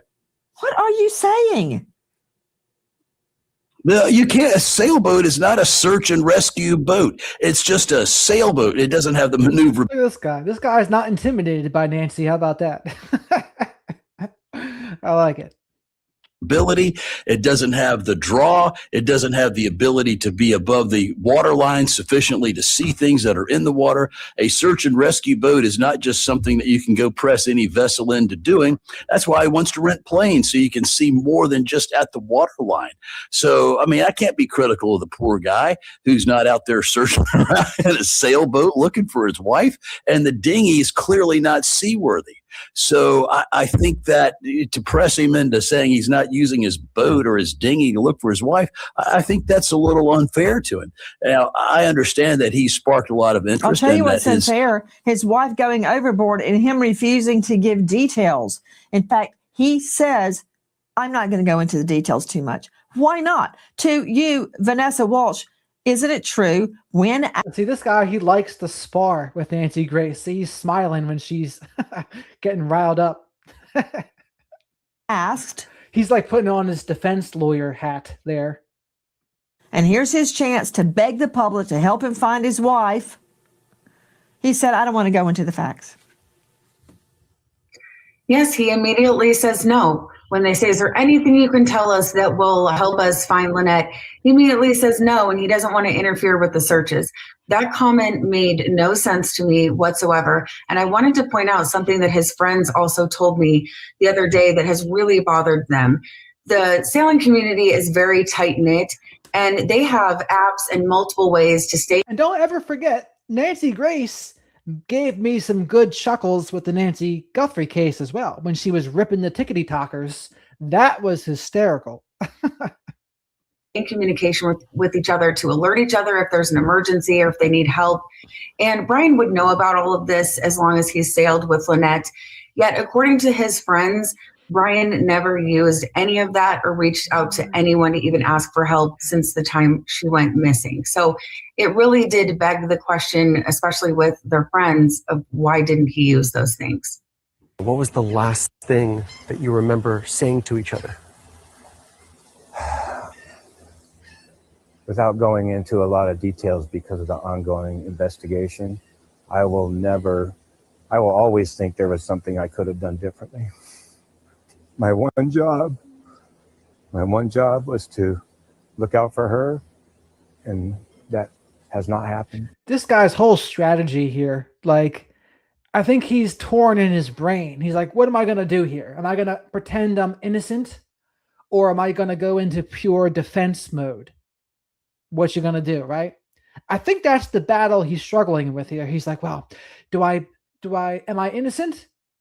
Because again, and that's the whole point though, right? He's struggling. If he was just innocent, there would be no struggle. He would just be doing whatever it is because he's innocent. But I think he's going back and forth because he's like, oh, I have to act like I'm innocent, but I'm really not. So, or maybe I'm negligent. And so I'm back and forth, back and forth. I'm never going to leave unless a higher authority tells me, unless one day goes by and then I'm going to leave.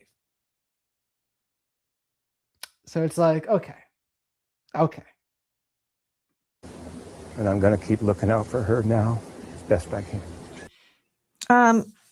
maybe I'm wrong, but 2020 and 2019 just told me he's not out looking for her. He's giving one interview after the next. Melissa Andrews joining us, WTOL, just like Vanessa Walsh said. He keeps talking about blah, blah, blah, blah, blah, instead of doing something about finding his wife. And when he's asked what was the last thing that she said, I don't want to go into the investigation too much. What? Why not? For all I know, the last thing he said to her was overboard. Boom. How do I know that's not the last thing he said? And he is not crying. I don't know why he keeps quivering his voice like that and wiping his eyes. There's nothing there.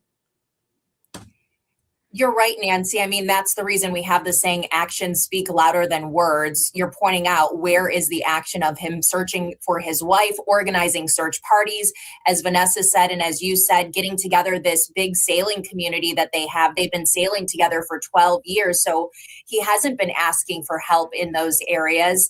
And, you know, we also I don't think that it impedes an investigation to reveal what the last conversation you had with your wife who went overboard was. I just don't think that an investigator would have a problem revealing that information. American homeowners, the FBI has been warning about a type of real estate fraud called title. Also, chat, make sure you send some good vibes to Laura out there too. She wasn't feeling the best today, so send some good vibes her way, please. That's Anxiety Art Adventures.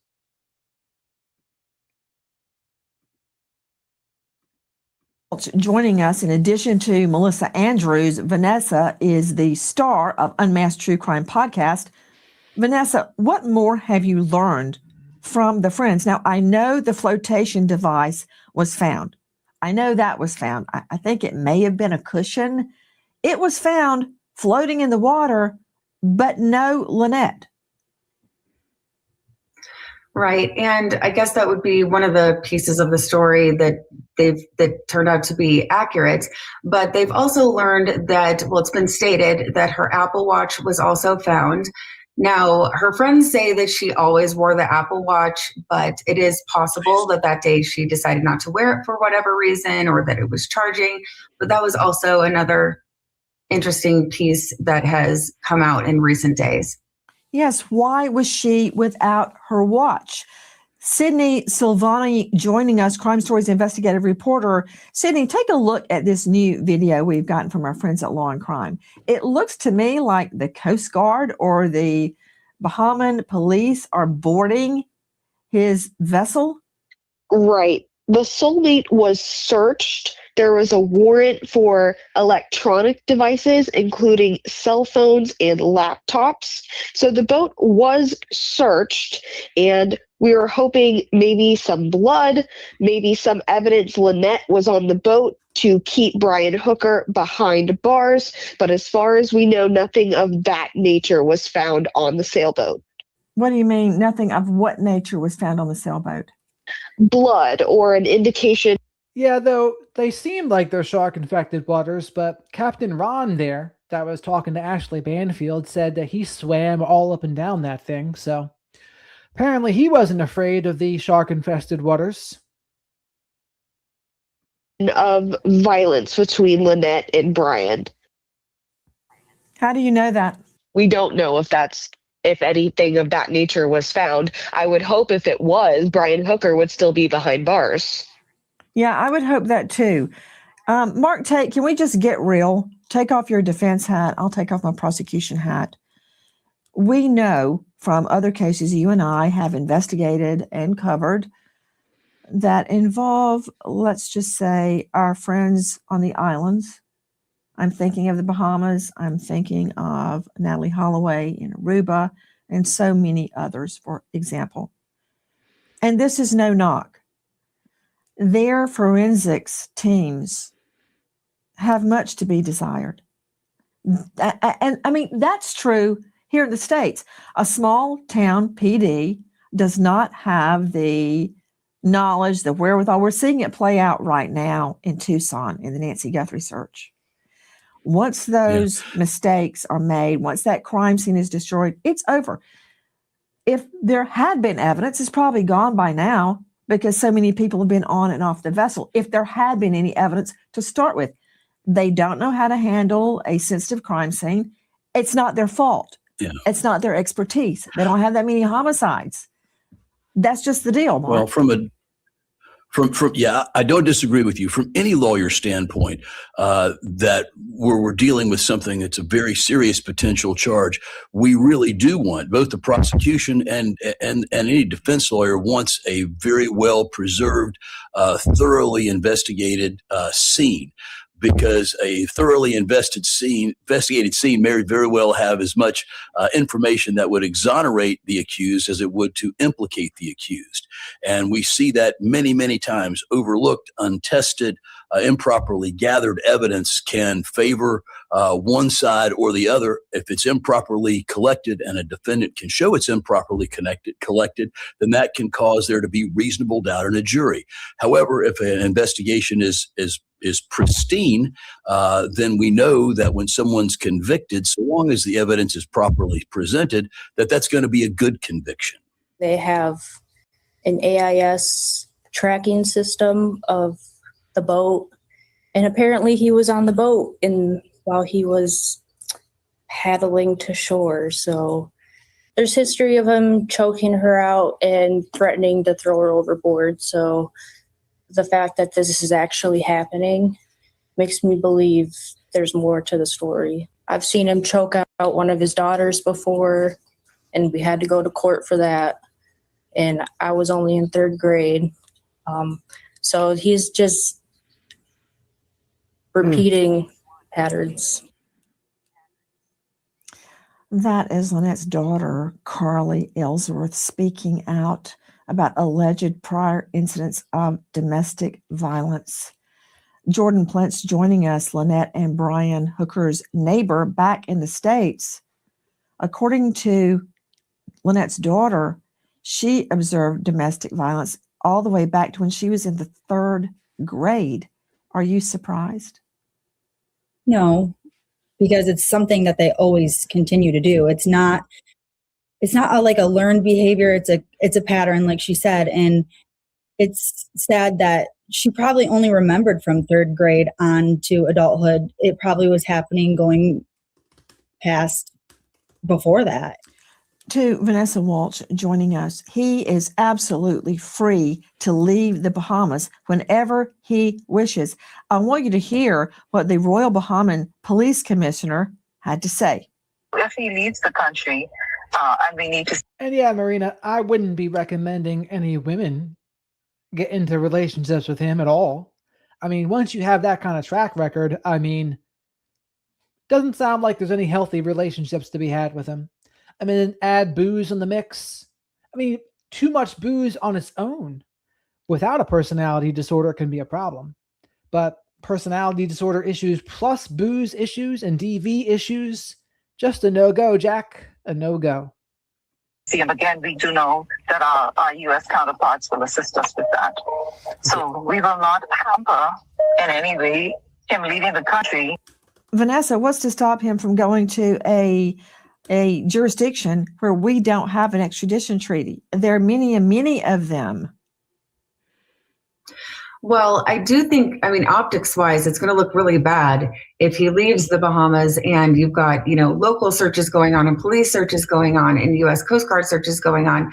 I would be surprised if his attorney wouldn't, I'm not an attorney, but I'd be surprised if she didn't tell him to stick it out. However, it is important to note that there are questions about whether he can leave right away, because if you'll recall in that audio, he does say that both he and Lynette's passports were in the dry bag that was attached to Lynette that went overboard with her. So I'm not sure if that was true when he said that on the audio, but logistically anyway, his leaving may not be that simple right away. You just heard from Lynette's daughter, Carly, with bombshell claims that domestic abuse have been going on since at least the third grade, and she looks to be up in her 20s. Well, hearing that, this is what Hooker's lawyer had to say. He does not want to dwell on negativity. He has been reluctant to respond to the claims made by stepdaughters. She has a medical history that needs to be looked in. She's on certain medication. She can be easily influenced, and that may be affecting what she's saying as well as her grief at this time. So all the women are crazy, according to Hooker and his lawyer. That's from our friends at Fox News. So that would mean, Melissa Andrews, that Jordan can't.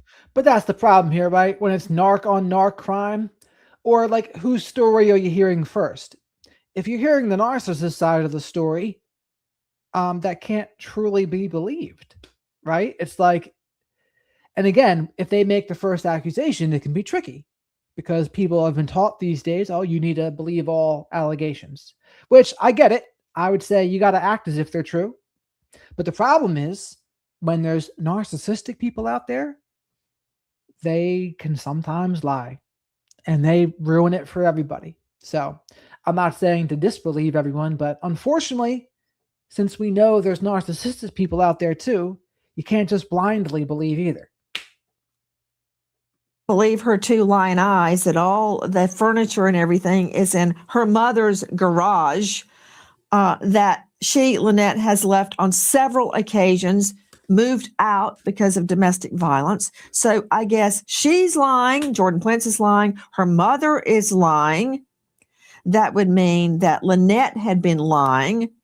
And now the daughter is lying. They're all lying. They're even saying. So maybe one day what we can do is we can dig through the past of Brian and Lynette, and I can see what it looks like to me from the outside, right? Will we find that Brian Hooker really is just the abusive person and Lynette got arrested that night because he provoked her and she defended herself, but she shouldn't have gotten arrested?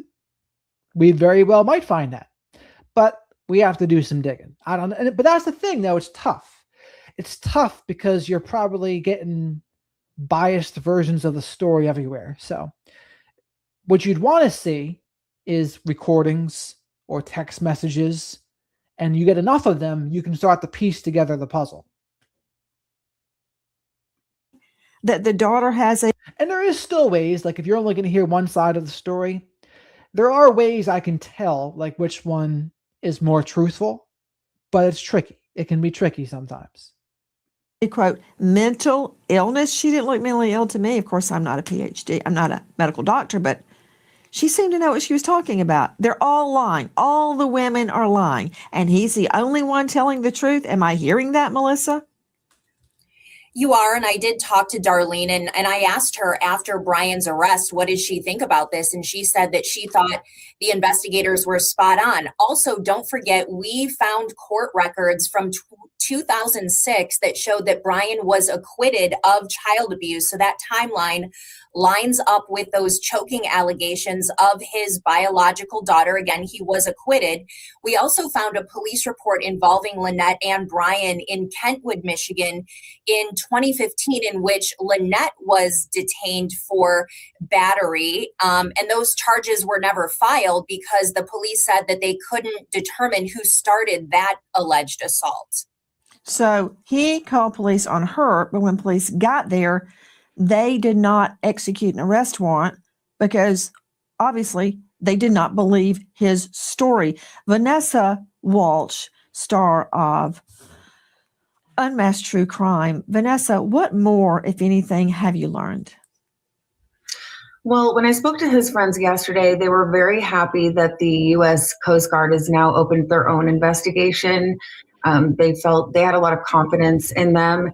But they did have some big questions. And the biggest one being, if everything actually occurred as Brian said, then why haven't they found Lynette yet? Because we know it was really shallow water. And apparently some of his friends had talked to the locals there.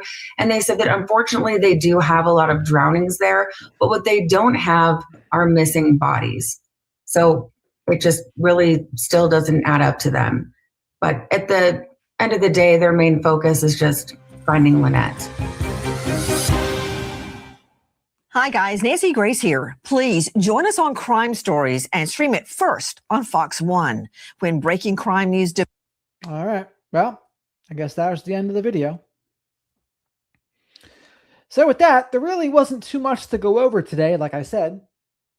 And I haven't been reminding you all to like the video. Shadow said, Jared, why haven't you been telling them all to like the video and subscribe to the channel and spank the like button or leave your DNA of choice in the like button and say hello to the flock of black sheep in the live chat?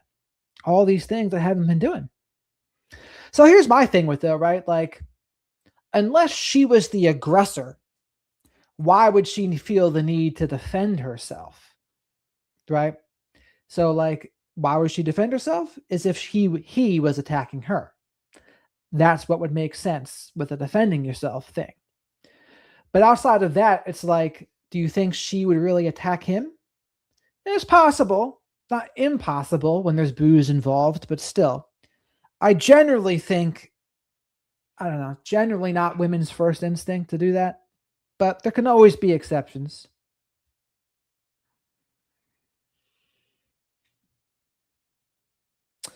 That's indeed right there, Jody. Not very good. You know, I think I've been seeing about some of that, Arya.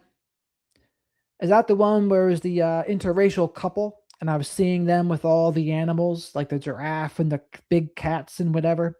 And then she died, perhaps murdered, is what they think, right? We might take a look at that one. I saw a crime analyst on Instagram was talking about that. I might try to get her on the channel. To be fair, she's certainly more feminist biased, I would say. And again, for some people that might not be an issue, but for other people it might. But she certainly comes at it from that angle. I try to come at things from a neutral angle, and sometimes it gets me in trouble and sometimes it doesn't. What are they, B? A neuropod. Is it for sleeping?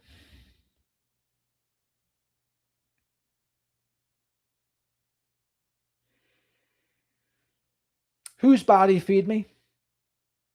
Lynette's? We don't know. If they knew, there'd probably be... And even if they find a body, it's like, what will the evidence be on it to prove murder? I really don't know.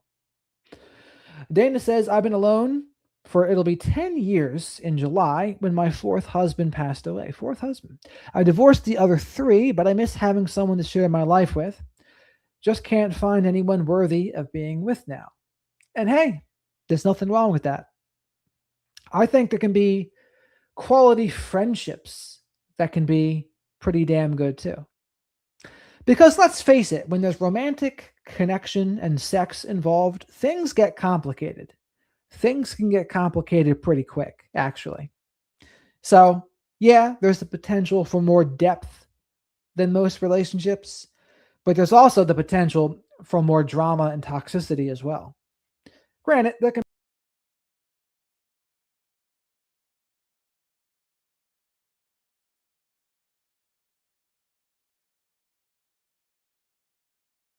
The thing booted me out.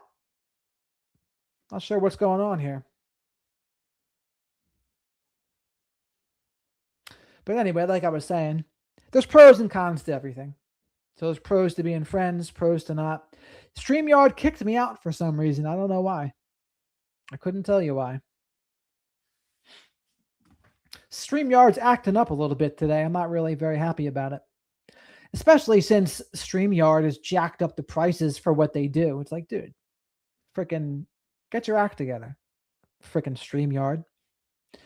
But this is what I've learned also, is that it's good to have standards. It's good to not always be open to everyone. Not everyone deserves your attention. Not even everyone deserves you being open to their attention. That's the other big thing. Make people earn it. Because you never know. It's important to do screening because you don't want people to change up on you later. Interesting, Dana. Like I said, StreamYard, I just like booted me out to the main screen and I was like, what? How the heck did I get here? And I would agree, Brenda. I mean, his story is very iffy. Very iffy. And his actions are very iffy. And his words and his lies are very iffy, right? All sorts of things are very iffy here.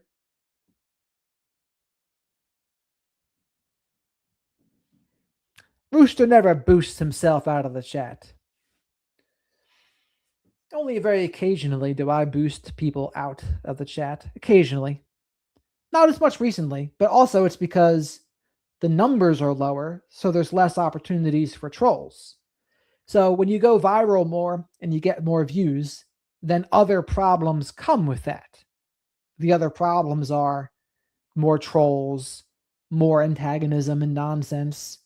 But, it's worth it. Now, granted, though, since I actually talk to people, I kind of open myself up to dealing with more of it, too. I know a lot of other creators don't do that. And sometimes I can see why they don't, because you have to be tough. You got to be tough when you've opened yourself up to people. It's like, yeah, they can come at you now, too.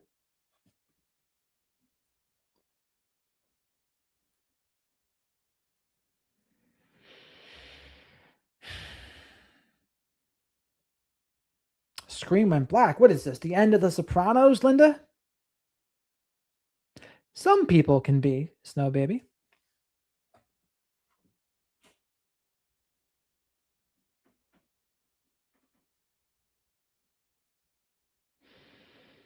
Montana says, I had 50 years with the most wonderful husband. Every 4 years. What's it say? And even 4 years later, I still grieve and miss him. That's totally understandable, especially if you had 50 years with him. It's more than I've been alive. Amen there, Poo-Boo. Not to be confused with Fubu. That would had life vest on a dinghy. That's sketchy. The whole thing is sketchy, Bella. Let's face it, right? The whole thing is sketchy. Right, Shadow? Shadow knows it's sketchy, too. I mean, my thoughts about it are, if they're both drinking and he's drunk, he might have just, said, screw it. I don't know. I really don't know what he did, but it doesn't quite add up too well. And it doesn't seem like he tried too hard to save her, whatever it was. That's why I think a screw it came into play. Yeah, he's perched up pretty good tonight, D. He's perched up pretty good.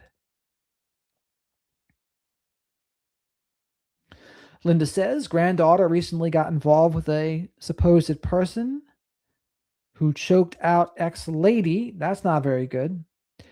We are terrified for her, but can't say much. We'll push her away. Yes, Linda, that's one of the tougher things. Honestly, what you could maybe do is you point her in the direction of content like mine. But unfortunately, anyone who tries to do that, she's probably going to turn on you and say, oh, you're just jealous. You don't want me to be happy. But it's like, no, you're just concerned about her. And she doesn't want to hear it. I actually know someone in a situation like that now too. But it's like, what can you say? They're going to be more like flying monkeys for them at this point. So, unfortunately, most of the time, they have to learn the hard way. Sometimes people will say, oh, should I warn the new supply? Should I warn the new relationship partner that they're dealing with someone toxic? And the answer to that question is, you can warn them all you want. Doesn't mean they're going to listen. Doesn't mean they're going to be open-minded to it. And in fact, they're going to more than likely think, oh, you just want them back for yourself. You don't want to see me happy with them. So even if your heart's in the right place with it, and because granted, sometimes people's heart is not in the right place and they do want them back. But if your heart is in the right place, there's just no use. They're going to have to learn it the hard way. And that's just how it goes. Yeah, IP, we'll probably have to check that out tomorrow. Because even Brian Etton's videos on Nancy, they're not doing too well these days. Because, and understandably so, it's just there's nothing new going on. Nothing new going on. That's right, Rooster. I mean, you try to warn someone, hey, this girl or dude's going to be a douche. They'd probably just say, shut up. They're great. You're just jealous. And so it's just useless.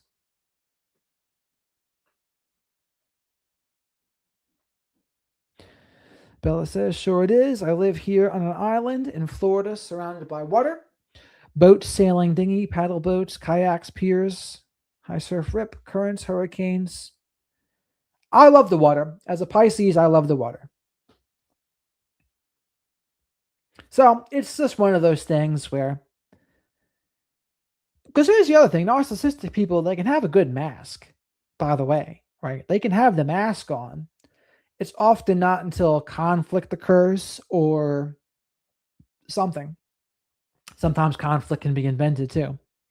But sometimes it's not until then that you see it. But also keep in mind, there's so many layers of relationships these days, right? A lot of times you meet someone on a dating app. And honestly, you don't really know someone if you're just texting with them on a dating app. You can get them, you know them a little bit more if you talk on the phone and FaceTime. But it's not really until you spend time with them in person that you know, like you get what the energy's like and you get if you're really going to get along with them.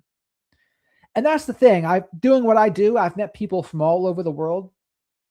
And that's the one thing that gets me in trouble sometimes is like you can get a connection to somebody that you don't really know them yet. And so you can talk on the phone and whatever, but you just don't know them.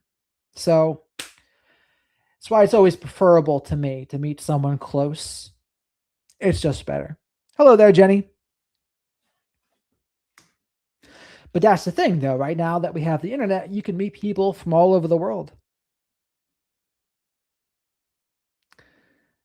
Oh, there you go, Bella. That's why you've been attracted to the channel here. How about that?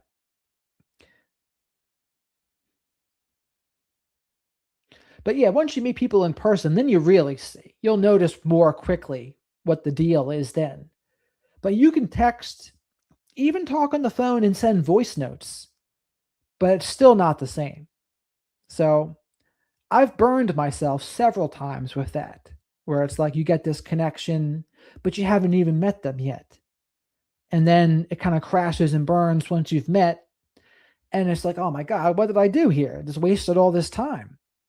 So one of the things that can happen. Laura's back. There you go. I would say so, Perma. I would say so. Well, the big thing you want in a relationship is emotional safety. You want to be able to have the difficult conversations without feeling like it's a battle. You want it to be like, okay, this is safe to be honest with one another and open. But what causes that not to happen? If people are antagonistic, accusing you of things, like then it becomes tough. And honestly, also texting probably isn't the best way to have difficult conversations. It can, Christy, but the thing about that is some people are much different than their family. Maybe if they're the black sheep, their family is one way and they're another way. Or maybe they're the scapegoat. And so it just depends. I get what you're saying, but I think everyone needs to be judged individually. That would be my thing. Yeah, Giuseppe, I'm March the 3rd.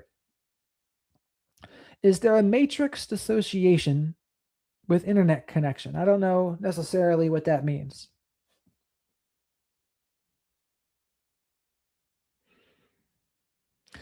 You better believe it, Laura. It becomes tough, right? And it's also disappointing as well. But I think being in person's the best way, or at least verbally on the phone, to have difficult conversations, I would say. So you can have like a back and forth. What are you, B, if you are not a fish? Ah, there you go. You are a fish. See? A lot of fish come to the flock of black sheep. I don't think that's a coincidence. I think maybe a lot of Pisces are not. I don't know how much I even believe in astrology, but I have noticed there's a lot of Pisces that seem similar to me. Pisces seem similar, and Scorpios seem similar to me. Scorpios being usually more dominant personalities is what I've noticed. But I've noticed that a lot with Scorpios. And the Pisces, often creative, artistic types. I always think of like a Johnny Depp or Tim Burton. I think one of them is a Pisces. I would have sworn Tim Burton was a Pisces, but I actually heard he wasn't.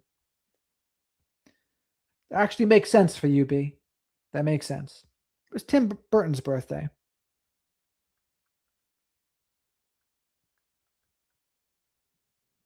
He's August 25th. So I would have thought he's a Pisces, but he's not.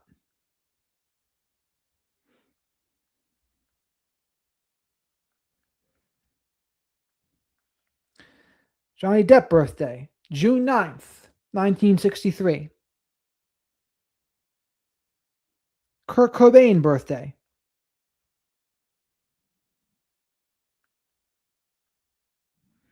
February 20th. So he's on the cusp of being a Pisces. That doesn't surprise me. Well, is February 20th, is that Aquarius or Pisces? So they say, Christy. I think I have a pretty good intuition. But here's the thing. It's tough to have an intuition about people without seeing them. You have to see their face. You have to see how they talk. That's where the intuition comes in. Text on a screen is different. It's much more difficult to read and get a gauge from text on a screen. You can get a little bit, but it's not the same. So Bella's the Pisces as well. Exactly right, Bella. It's just something about the face and body language. You can tell a lot from that.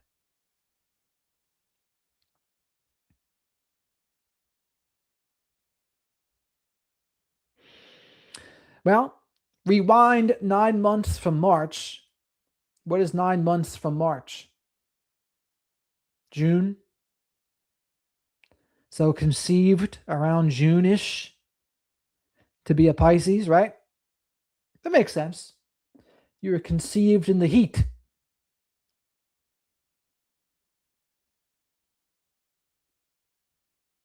Yeah, Christy, definitely do that. I'm always curious what it says. I've had some interesting things. I've been told my chart and things is pretty interesting.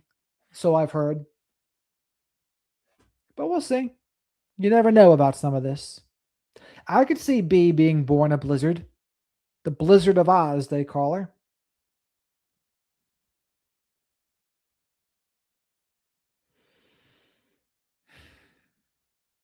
Yeah, going forward 3 months is probably easier. Wow, you're right about that. So if you're March, that's March, April, May. So early June.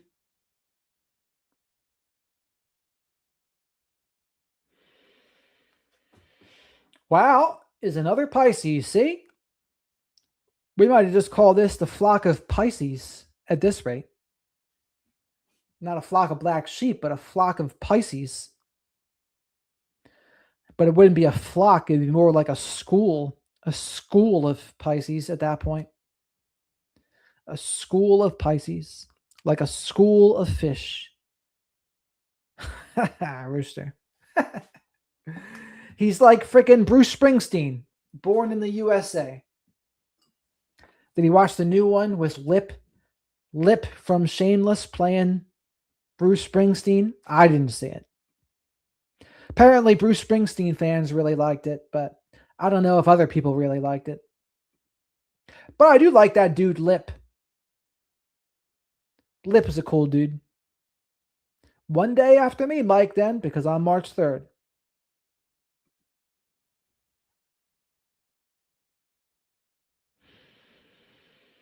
Egyptians are Pisces too? Oh my God. It's actually pretty crazy how many Pisces are here. But I don't believe in coincidence. How about that? Pisces, Shadow, do you believe in a coincidence? I think Shadow's a Pisces.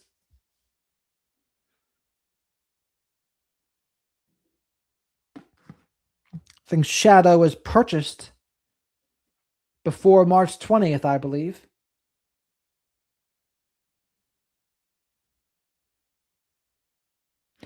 Nothing wrong with the fish. See, Tim's another one. Crazy. Ann's one. Tim's one. I have seen the same, Kev, Scorpio. I have seen that. It's wild. Got a wild chat in here, I'll tell you. Like I said, might start calling it, besides a flock of black sheep, a school of Pisces fish.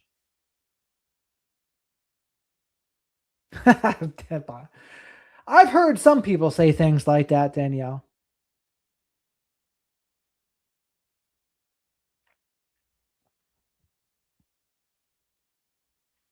Shadow's a Pisces. I'm saying he's a Pisces. I'm presuming he was bought between February 20th and March 20th because I received him not very long ago.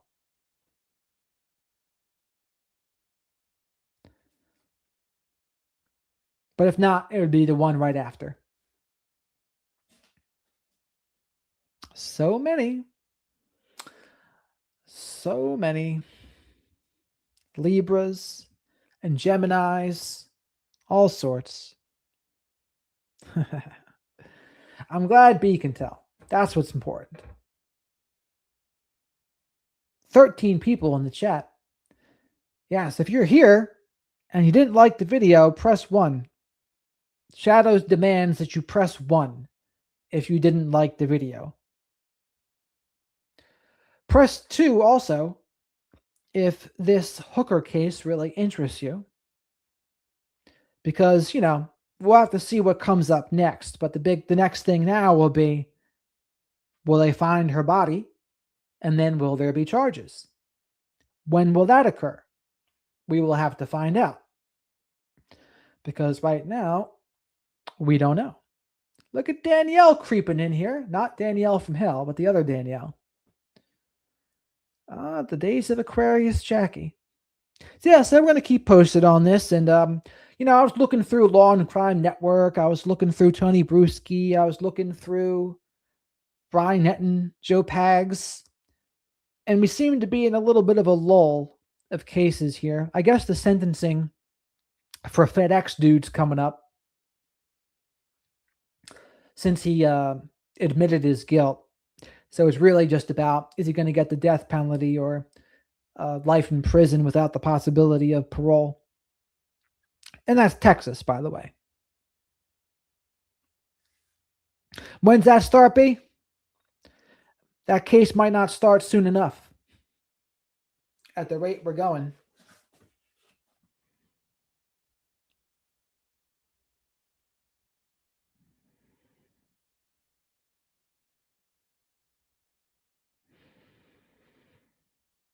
Yeah, I would say Linda. And Rooster can say that again. Danielle from hell is a great young lady.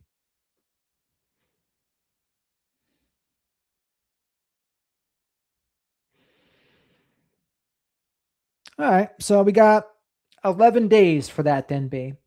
And that's the OnlyFans girl, right? That's the OnlyFans girl that killed her boyfriend? Laura, I always figure it out.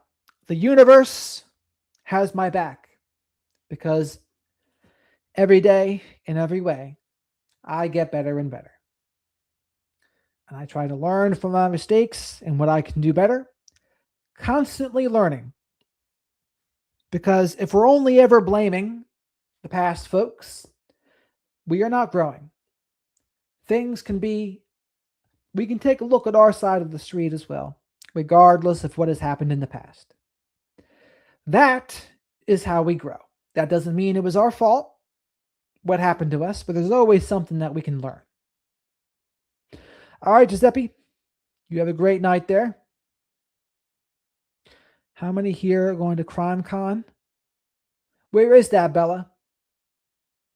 I'll be doing some videos about that soon too, Marina, because it's an important topic that I think some people mess up. They're like, oh no, I'm always the victim. I'm always being victimized. It's like, well, if that's continually happening, there's something that you got to do differently. Or that person is the toxic person and just doesn't know it. That's another possibility as well.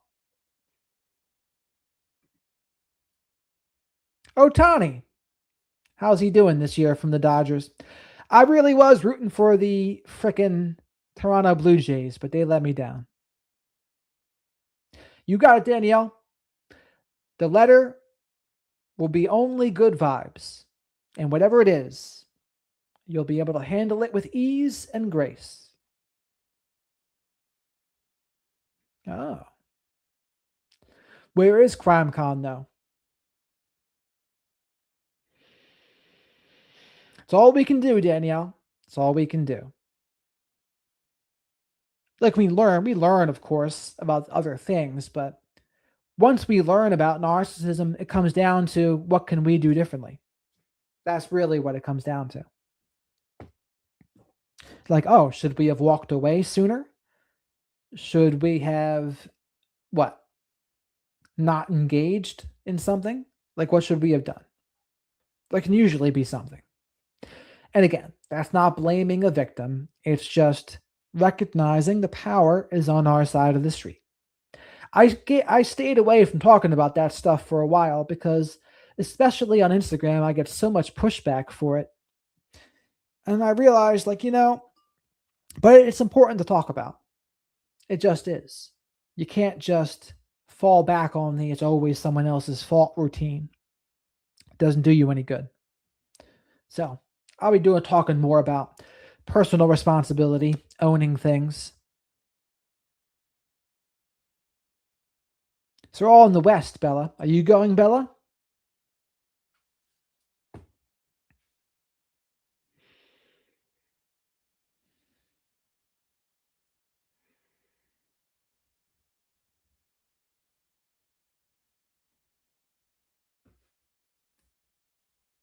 But what I'm saying to you, Danielle, is all you can do is learn from what happened and then act accordingly. And if acting accordingly for you is staying out of relationships, then that's what it means.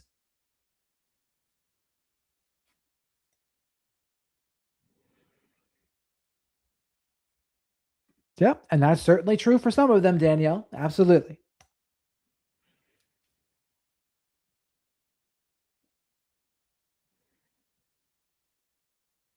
And as long as you've done nothing wrong, there's nothing to be afraid of. That's what I would say.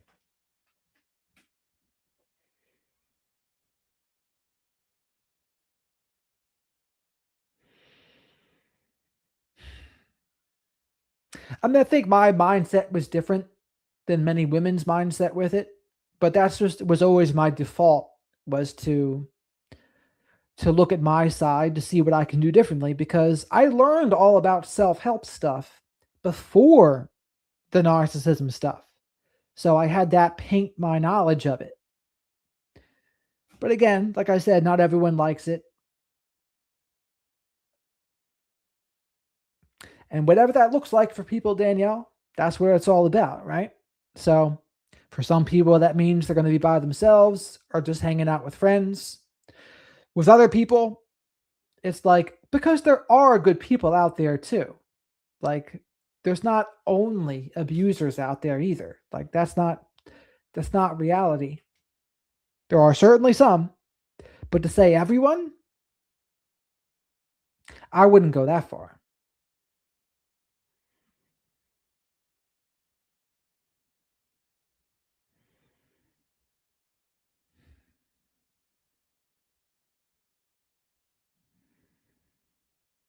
Nothing wrong with some good cats there, Laura. Dr. Salerno is a cat person too, but he's married, so goes against the stereotype.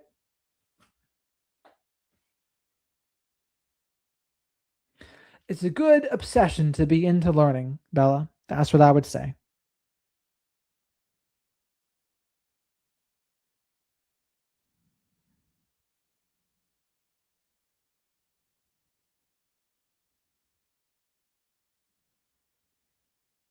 Yeah, then Danielle, you'll be good.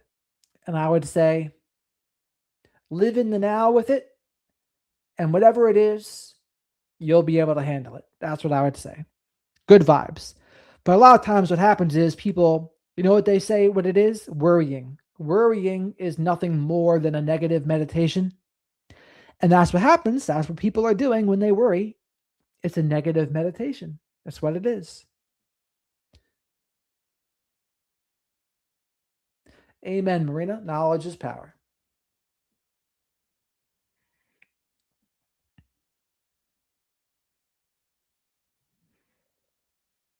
Yeah, and I'm all for you doing what's best for you, Danielle. That's really what matters, right? So I would just say be open to changing your mind about it at some point too, if that was ever a thing. But as of now, do what you think is best. That's what I would say. Because there's been times when I've been off the romantic relationship train, but I've changed my mind before too. I've thought different thoughts at different times. So I would say maybe be open to having something come along.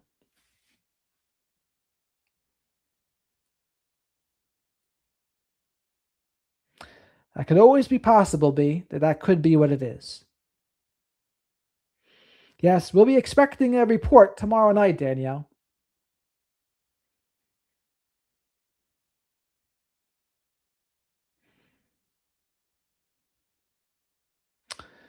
I think a lot of mothers in particular, Snow Baby, are worry warts. I know my mom was.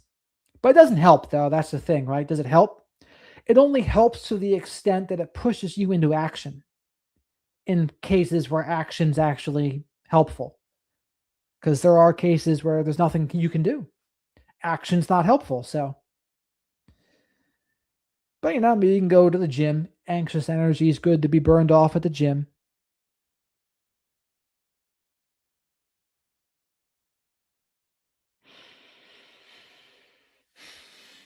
Maybe one day, Bella, that would be interesting.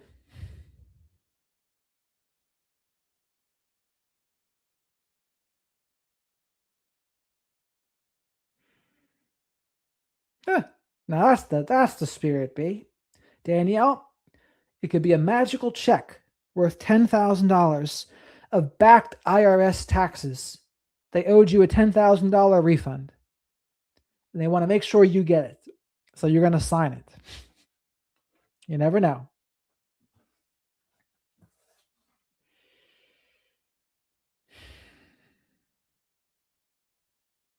But all right. Guess it's about time to wrap things up here. Like I said, we didn't have as much to go over tonight, but while you're here, make sure you like that video. Subscribe to the channel if you're not already. Say goodnight to Shadow the Night Owl. As I say goodnight to Laura and Miss Kim. Thank you to Miss Kim and Songbits Laura and Anxiety Art Adventures Laura for modding. Check out Anxiety Art Adventures channel as well. Danielle, good vibes to you for tomorrow. Yeah, B, we got nothing else to go over here.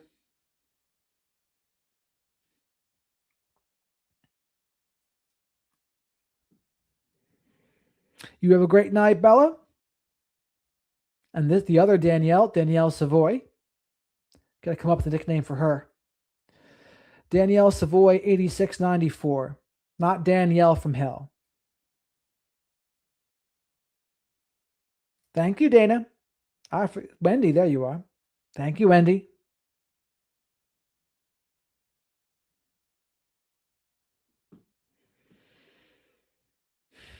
You have a good night there, Pooh Boo, as well. Rooster, always a pleasure, sir. Jackie, you have a great night, as with you, Tim and Linda. And Permaculture. Like I said, not only are we a flock of black sheep, but we are a school of Pisces. Right, Christy? Right, DD? All right, guys. You got it, Danielle. Everything will be okay. You might get a $10,000 check tomorrow. That's right, B. From one Pisces to the next. You all have a great night.